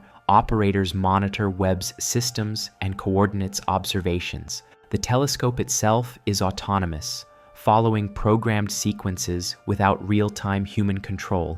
The signal delay from Lagrange Point 2 makes direct piloting impractical, but humans oversee the mission, troubleshoot problems, and make decisions about observation priorities. The people working on Webb are astronomers, engineers, data scientists. They're pragmatic, focused on immediate tasks like ensuring instruments function correctly and data transfers smoothly. They don't spend much time pondering cosmic mysteries. That's for theorists and philosophers. But even among the practical-minded operators and engineers, awareness has grown that Webb is revealing something unexpected. Conversations in hallways and cafeterias return to the same themes: the early galaxies that formed too fast, the black holes that shouldn't exist, the patterns in dark matter, the anomalies that keep accumulating. Nobody says aloud what some are thinking. that we might have built a telescope too powerful for our theories to handle, that we might be collecting data we're not ready to interpret,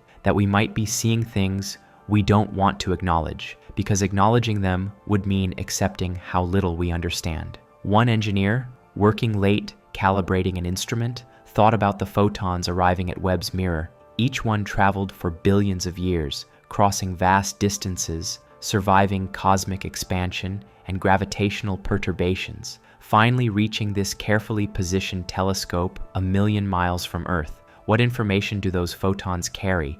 What did they witness during their journey? If you could decode everything a photon experienced, would you learn secrets the universe isn't ready to reveal? The thought was fanciful, unscientific. Photons don't experience anything. They don't witness events. They're quanta of electromagnetic field, described by wave functions and propagation equations. They're physics, not witnesses, but they do carry information about their source, about what they passed through, about the geometry of space-time they traversed. In principle, everything a photon encountered during its journey leaves some imprint, however subtle. Webb collects billions of photons every second, each one a data point, each one carrying information from distant space and ancient time.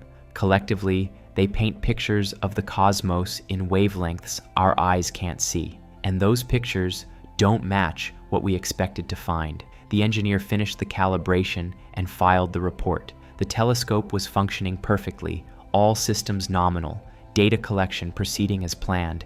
Everything was working exactly as designed, which made it all the more remarkable that what the telescope was finding contradicted so much of what it was built to confirm. By summer of 2025, a curious shift had occurred in how some researchers talked about Webb's observations. Publicly, in papers and conferences, everyone maintained scientific propriety. Observations were described neutrally, explanations proposed carefully, conclusions hedged with appropriate caution. But in private conversations, in informal discussions at workshops, a different vocabulary emerged. People started using terms like the problem, without specifying which problem, because everyone knew. The problem of early galaxy formation, the problem of supermassive black holes, the problem of dark matter geometry, the problem of periodic signals, the problems, plural, that collectively suggested something fundamental was wrong. Some researchers began avoiding Webb data entirely, focusing on observations from other telescopes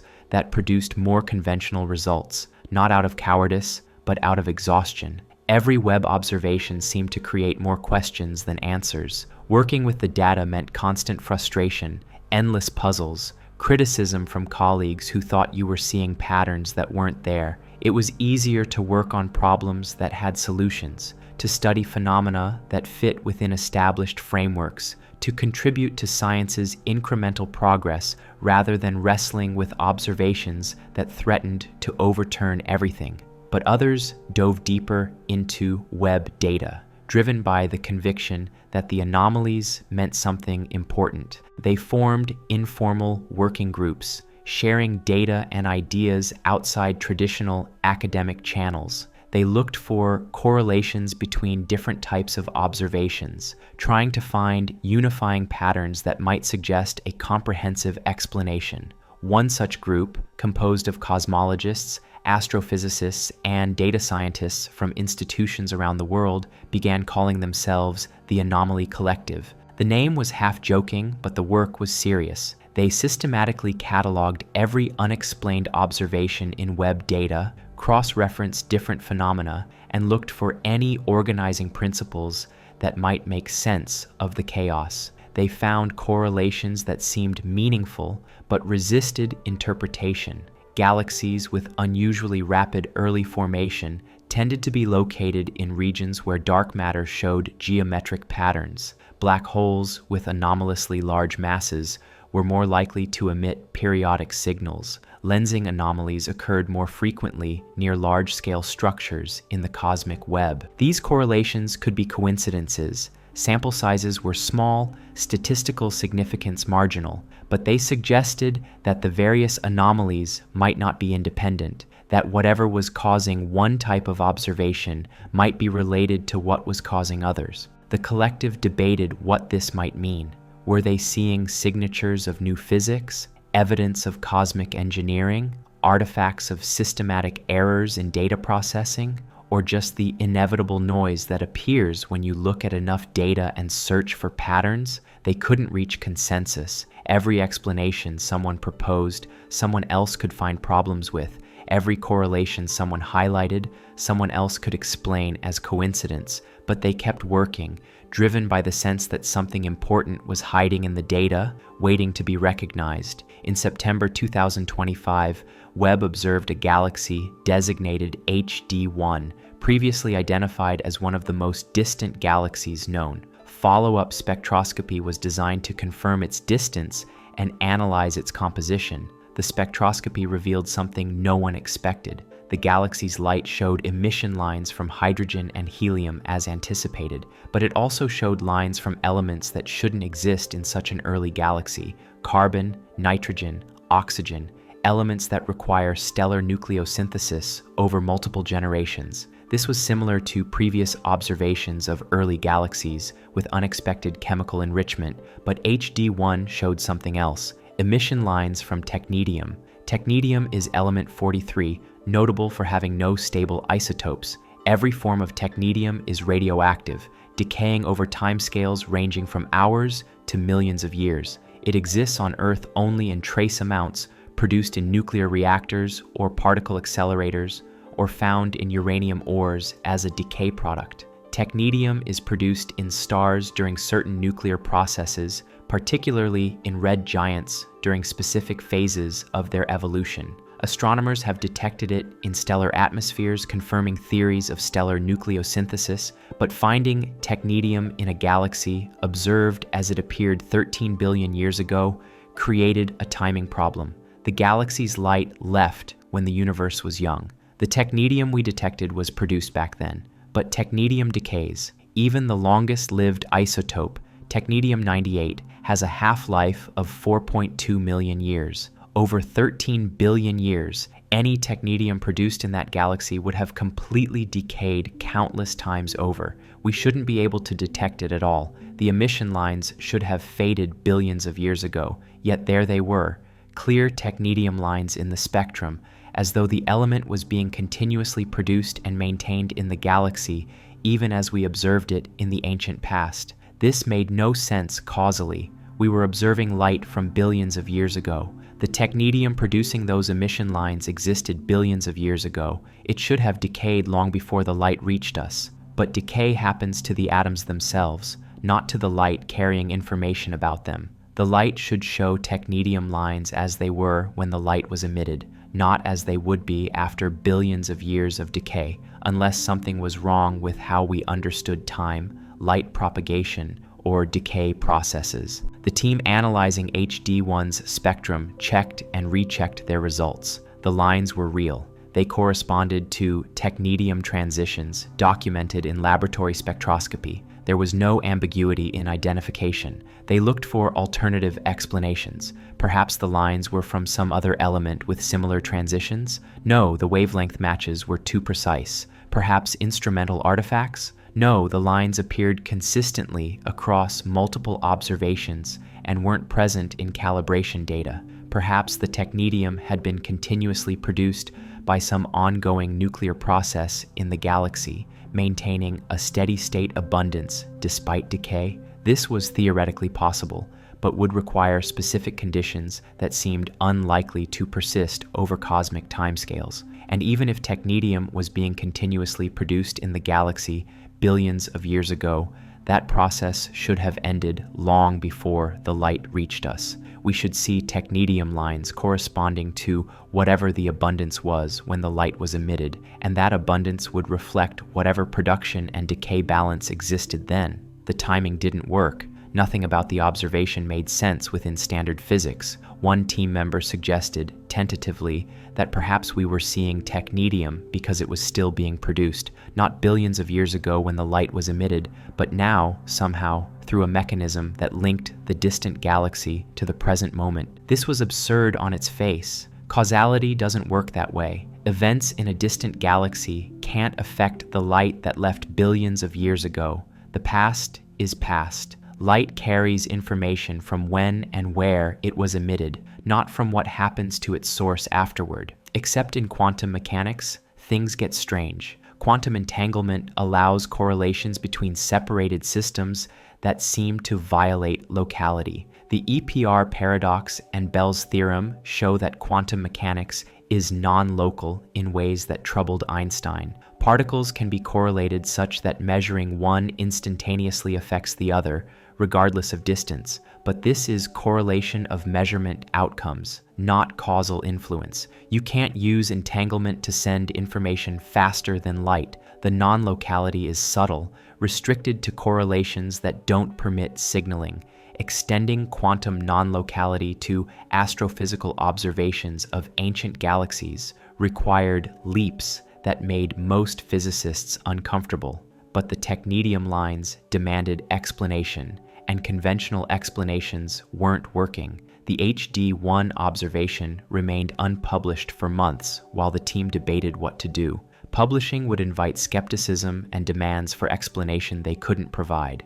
Not publishing meant withholding significant data from the scientific community. Eventually, they compromised by publishing the observation with extensive caveats, describing the technetium detection as anomalous and not currently understood, and calling for theoretical input. The paper generated immediate controversy. Critics argued the technetium identification must be wrong, that some error in data processing or spectral analysis had created false lines. Defenders pointed out that every check had been performed and the lines remained. No satisfactory explanation emerged.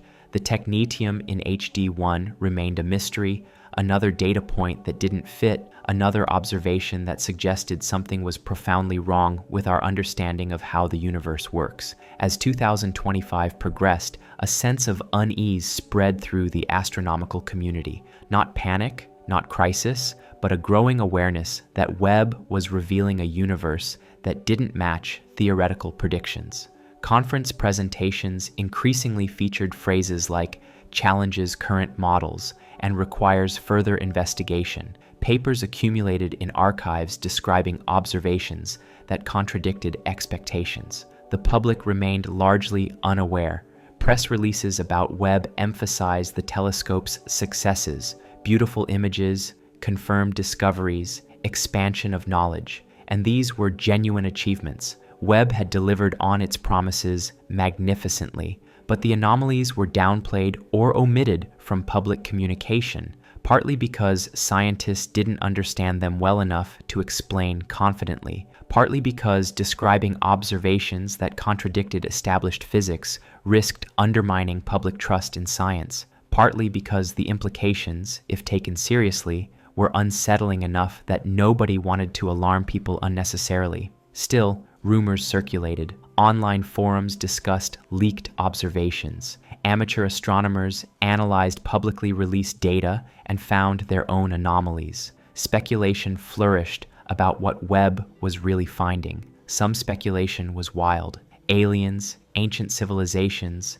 evidence of simulation theory. Most of it could be dismissed as misunderstanding scientific data or seeing patterns that weren't there. But a fraction of the speculation wasn't easily dismissible. People noticed the same patterns professional astronomers were noticing: the two mature early galaxies, the geometric dark matter distributions, the periodic signals, the biosignatures on multiple exoplanets. Individually, each observation could be explained conventionally or attributed to measurement uncertainty. But when you looked at everything Webb had found, a picture emerged of a universe more complex and possibly more populated than mainstream science acknowledged. The divide between public scientific communication and private scientific conversation widened. Officially, everything was fine.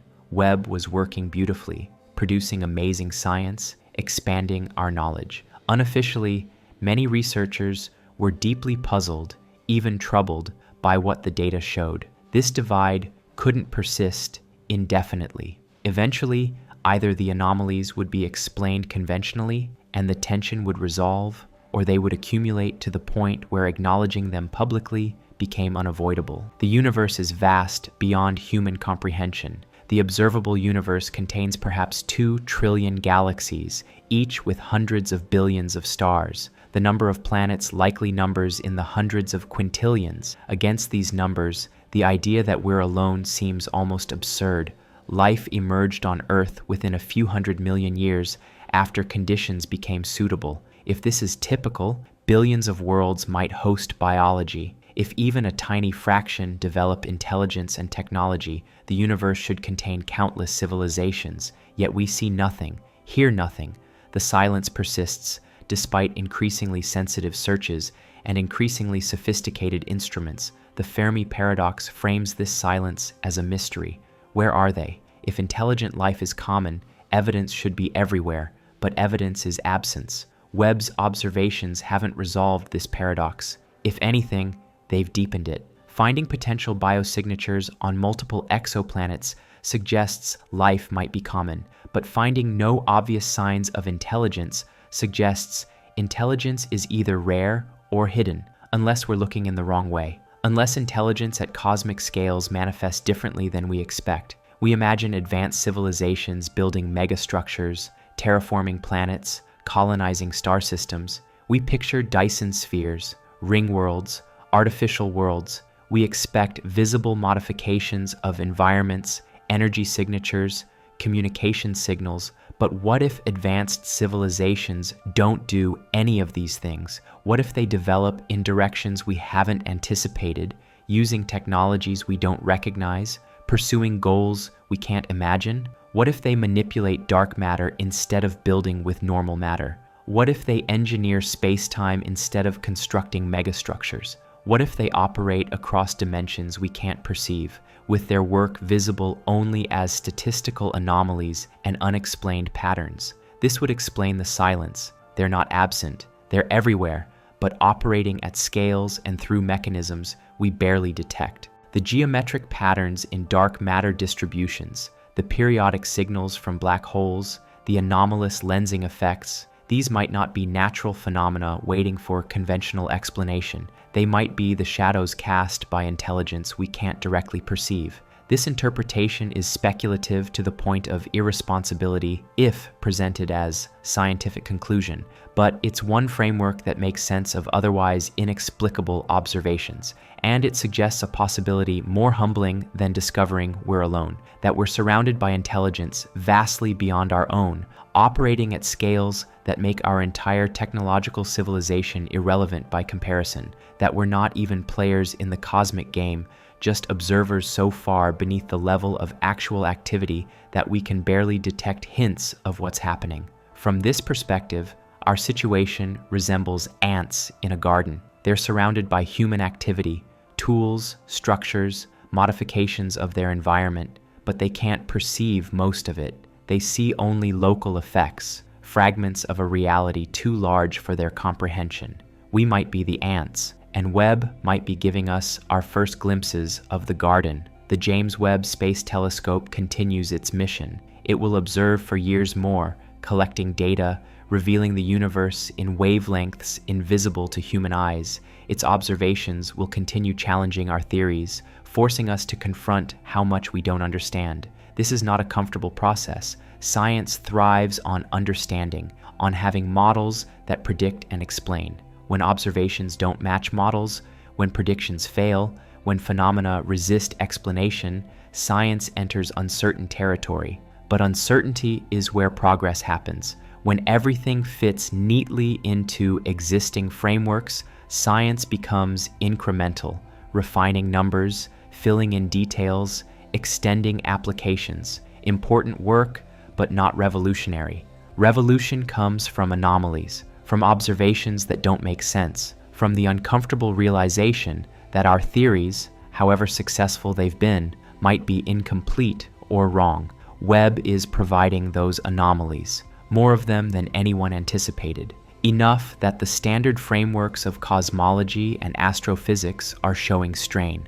What comes next is unclear. Perhaps new observations will resolve the anomalies conventionally. Perhaps theoretical breakthroughs will emerge that explain everything within expanded but recognizable physics. Perhaps we're just confused, and clarity will come with time and thought. Or perhaps we're witnessing the early stages of a genuine paradigm shift, a moment when accumulated anomalies force us to rebuild our understanding from foundations upward, a transformation as profound as the shift from classical to modern physics in the early 20th century. If so, we're living through interesting times, times when certainty evaporates and fundamental questions resurface, times when what we thought we knew reveals itself as partial, incomplete, maybe wrong, times when looking too deep into space shows us not just distant galaxies and ancient light, but the limits of our understanding and the vastness of what remains unknown. The universe Webb reveals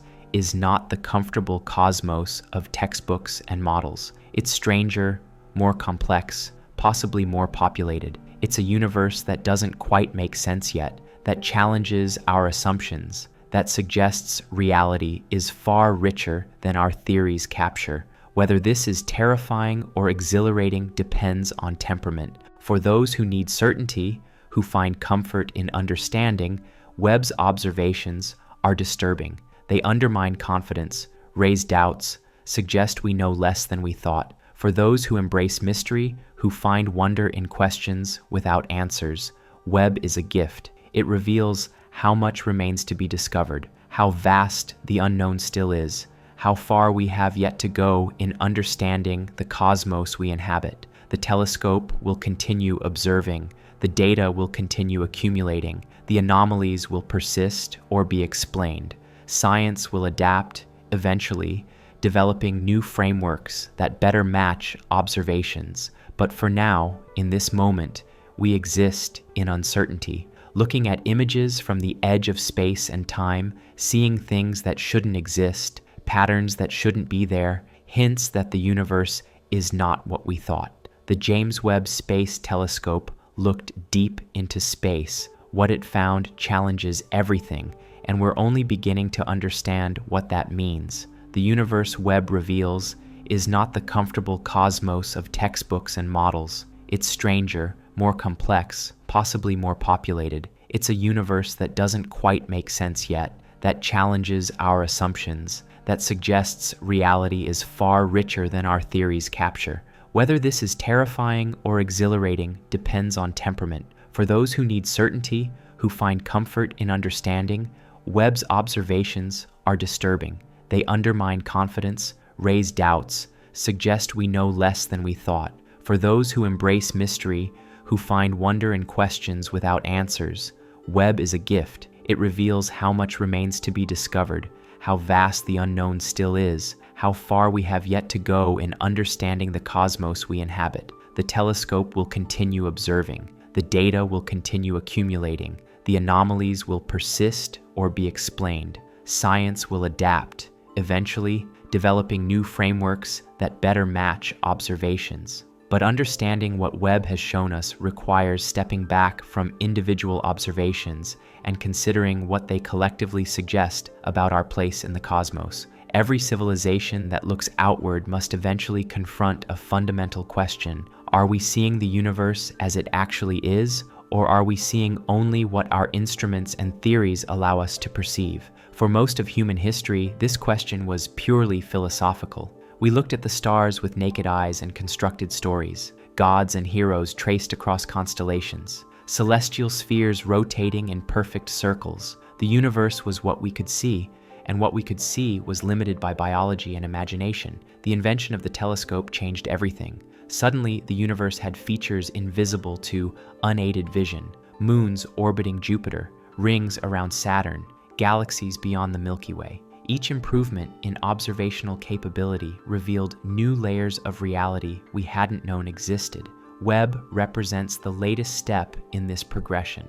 But unlike previous telescopes that primarily made known types of objects visible in greater detail, Webb is revealing phenomena that don't fit into known categories. It's not just showing us more of what we expected, it's showing us things we didn't expect and don't know how to interpret. This creates a peculiar psychological state among researchers. There's excitement at the novelty, the sense of witnessing genuine discovery, but there's also frustration at the inability to explain what's being seen. And beneath that, something darker, a growing suspicion that we might be fundamentally unprepared for what's out there. One cosmologist, speaking at a small workshop in Switzerland, put it bluntly: "We built Webb to confirm our models of the early universe. Instead, it's showing us that our models are wrong.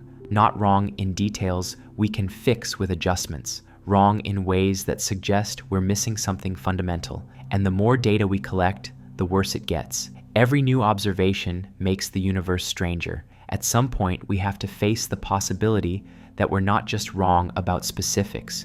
We might be wrong about the nature of reality itself." The statement was recorded and later circulated among colleagues. Some dismissed it as defeatism. Others recognized it as an honest assessment of where cosmology stood, because the problem isn't any single observation. It's the accumulation of observations that don't fit together, early galaxies that shouldn't exist, black holes too massive to form, periodic signals without natural explanation, geometric patterns in dark matter, lensing anomalies suggesting space-time variations, biosignatures on multiple worlds, thermal patterns resembling artificial structures, objects with properties that defy conventional physics. Each observation alone could be an anomaly, a measurement error, an instrumental artifact, a phenomenon requiring new but not revolutionary physics. But collectively, they suggest something more troubling. They suggest that our fundamental framework for understanding the universe,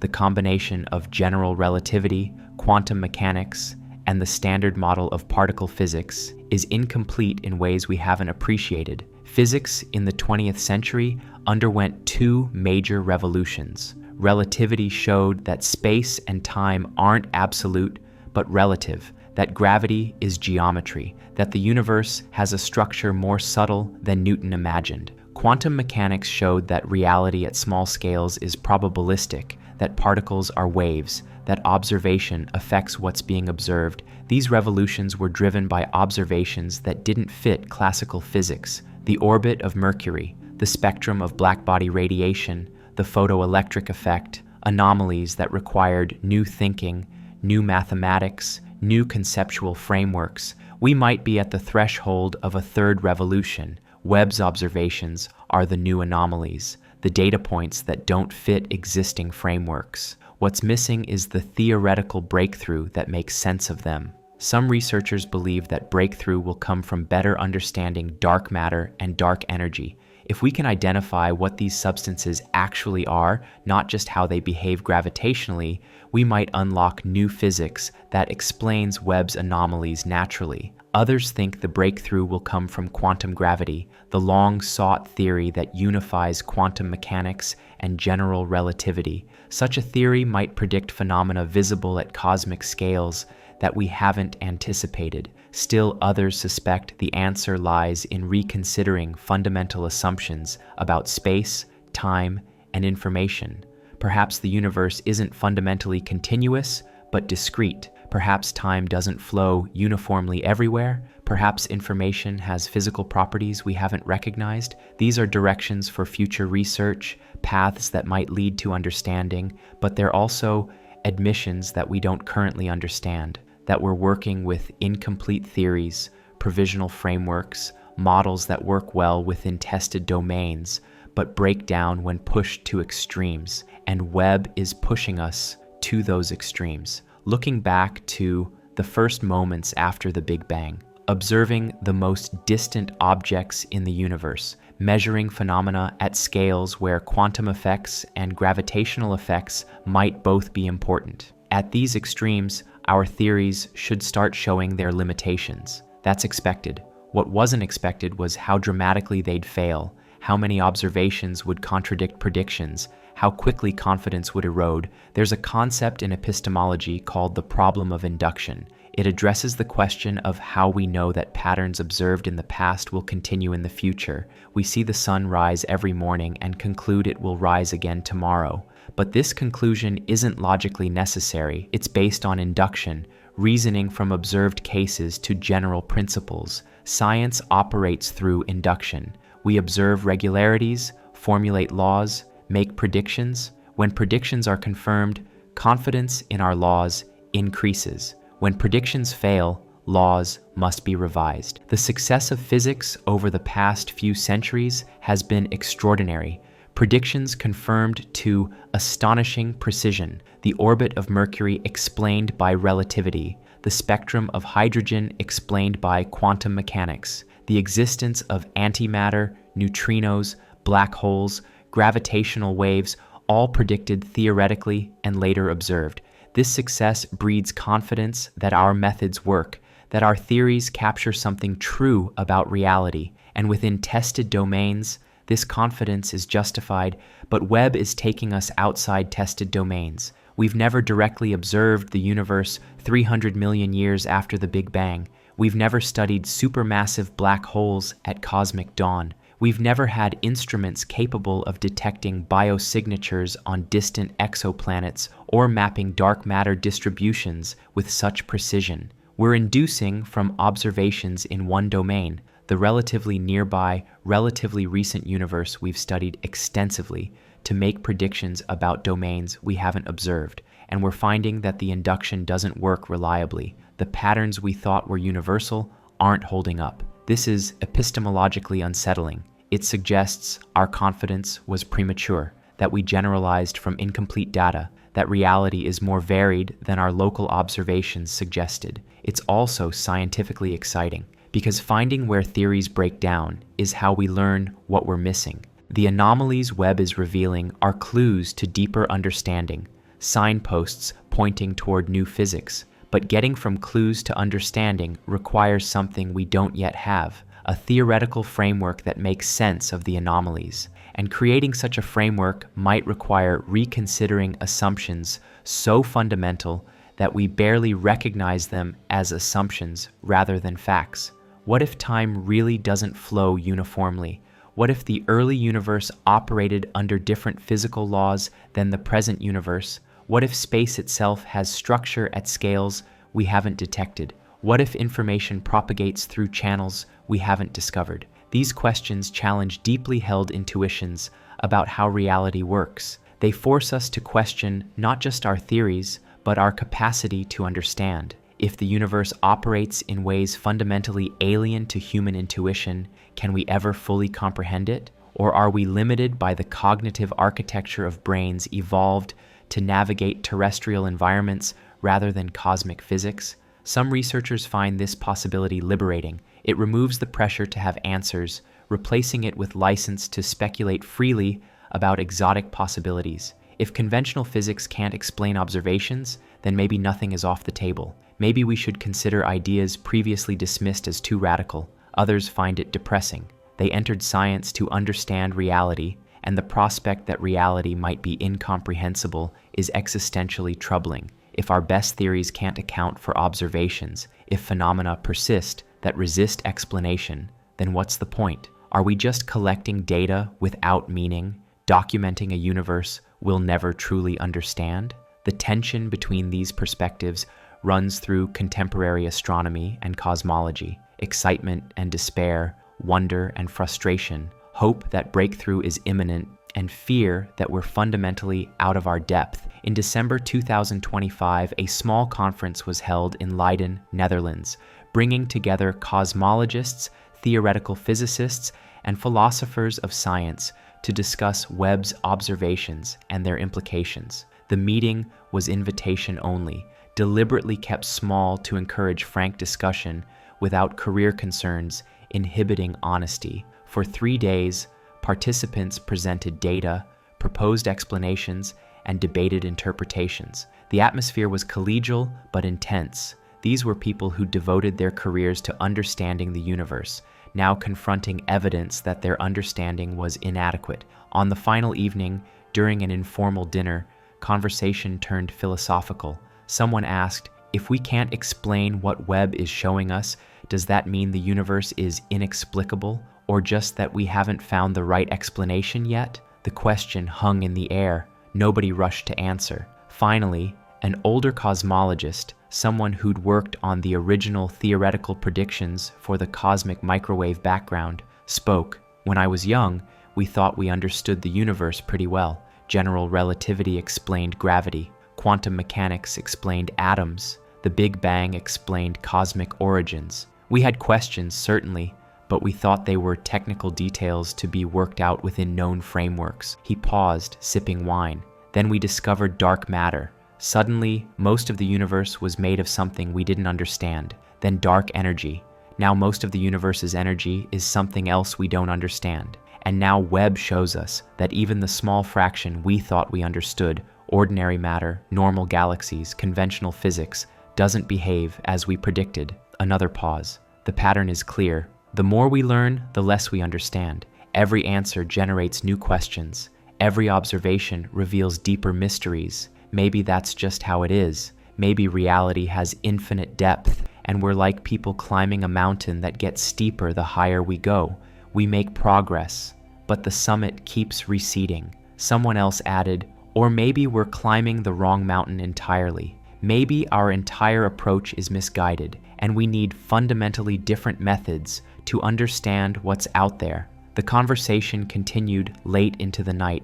No consensus emerged, but there was agreement on one point. Whatever Webb was revealing, it was forcing a reckoning with the limits of current understanding.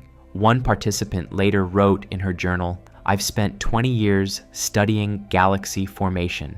My models have been cited thousands of times. I thought I understood how galaxies form and evolve, but Webb has shown me that my understanding was built on incomplete data and untested assumptions. Everything I thought I knew applies only to the local, recent universe. The early universe doesn't follow my rules. Maybe it never did, and I've been studying a special case, mistaking it for the general principle. This is humbling beyond words. I don't know what to do with this knowledge, except start over, thinking harder about what we're really seeing and what it means. Starting over is not easy in science. Careers are built on accumulated expertise. Changing fundamental approaches means abandoning years of work, admitting that previous conclusions were wrong or incomplete, accepting that recognition and status earned through that work rest on shaky foundations. Yet science has done this before, overturned paradigms, rebuilt from new foundations, emerged with deeper understanding.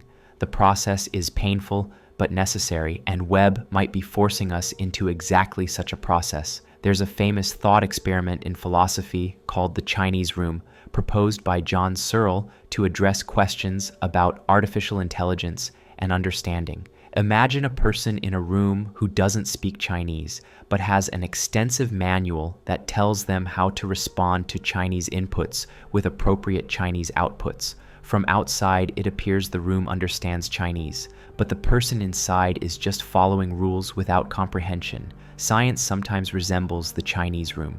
We have mathematical frameworks, rules for transforming observations into predictions. We apply these rules successfully, making accurate predictions, launching satellites, building technologies. From outside, it looks like we understand the universe. But do we? Or are we just following mathematical rules that happen to work within tested domains, without truly comprehending what's happening at deeper levels? Webb's observations suggest the latter. Our rules work well for the nearby universe, the recent universe, the specific conditions we've studied extensively, but push outside those boundaries, and the rules break down. Predictions fail. Phenomena appear that our frameworks can't accommodate. This doesn't mean our mathematics is wrong exactly. It means it's incomplete, that it describes appearances without capturing underlying reality. We're like people who've learned to predict planetary positions using epicycles without understanding gravity. The calculations work, but they're not fundamental. What would fundamental understanding look like? We might recognize it if we had it. Theories that feel inevitable rather than constructed. Explanations that illuminate rather than merely predict. Frameworks that unify disparate phenomena rather than requiring separate rules for each. Relativity has some of this quality.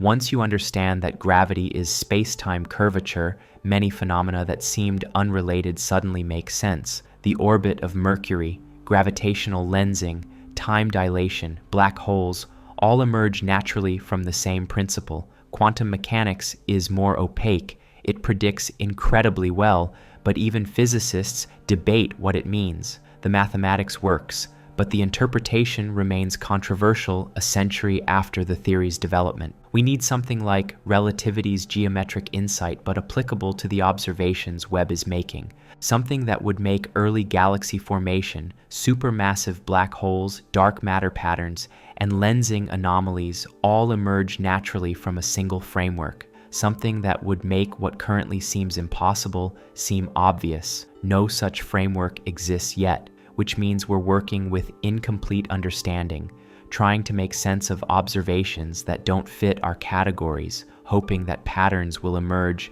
that point toward deeper principles. This is an uncomfortable position. Scientists prefer confidence, but occasionally, discomfort is necessary. It means we're at the edge of knowledge, where real discovery becomes possible. Among amateur astronomers and space enthusiasts, Webb has become something of a phenomenon. Images from the telescope regularly go viral on social media. People marvel at the clarity, the beauty, the sheer depth of what's being revealed. Most don't know about the anomalies. They see gorgeous pictures of nebulae and galaxies, read about exoplanet discoveries, and feel wonder at the universe's immensity. But some do follow the technical details. Online forums and discussion groups track every observation, analyze released data, notice inconsistencies between observations and predictions. These enthusiasts sometimes see patterns that professional astronomers miss, or at least notice things that professionals are too cautious to discuss publicly. One such forum, dedicated to deep analysis of Webb data, has become a gathering place for people troubled by what they're seeing. Not crackpots or conspiracy theorists, but serious amateurs who understand the science and recognize that something unusual is happening. Discussions on the forum range from technical analysis of specific observations to philosophical speculation about what the anomalies might mean. The tone is generally sober, avoiding sensationalism, but there's an undercurrent of concern. One post, made by a retired physicist who'd worked on particle detectors at CERN, expressed what many were thinking. I've spent 40 years in physics. I understand how science works, how theories develop, how observations get interpreted. I know that anomalies often turn out to be experimental errors or theoretical misunderstandings that get resolved with better data or refined models. But what Webb is finding doesn't feel like that kind of anomaly. It feels like something more fundamental, like we've been working with an incomplete picture of reality, and we're finally seeing glimpses of what we've been missing. And honestly, that's both exciting and terrifying, because if our fundamental frameworks are wrong, we have no idea what's actually out there. The post generated hundreds of responses. Some agreed, others argued for more conventional interpretations, but the discussion remained substantive, avoiding the descent into speculation that often characterizes online scientific discussions. Professional astronomers occasionally browse these forums, though rarely posting under their own names. They see the same patterns amateurs notice. Sometimes the amateurs articulate concerns that professionals feel but can't voice publicly without risking their reputations. This parallel conversation, official scientific discourse, and unofficial public discussion creates a strange situation. The official narrative emphasizes Webb's successes while downplaying anomalies. The unofficial narrative focuses precisely on what's being downplayed. Eventually, these narratives will have to converge. Either the anomalies will be explained conventionally and the unofficial concerns will evaporate, or they'll become so prominent that official acknowledgement becomes unavoidable. The James Webb Space Telescope orbits silently at Lagrange Point 2, oblivious to the interpretations and anxieties its observations generate. It simply performs its function, collecting light from the cosmos, converting photons to data, transmitting that data to Earth. The telescope itself is a triumph of engineering. Thousands of people across multiple countries contributed to its design, construction, and operation. Every component represents compromises between competing requirements, solutions to technical challenges that seemed insurmountable. The mirror segments are gold-coated beryllium, chosen because beryllium maintains its shape at extreme cold, and gold reflects infrared efficiently. Each segment required years of work, polishing to nanometer precision. testing in vacuum chambers that simulate space conditions. The sun shield, 5 layers of specially designed material, keeps the telescope cold by blocking radiation from the sun, Earth, and Moon. Fully deployed, it's the size of a tennis court, yet thin enough that its shadow maintains the necessary temperature gradient between the hot side facing the sun and the cold side where the instruments operate.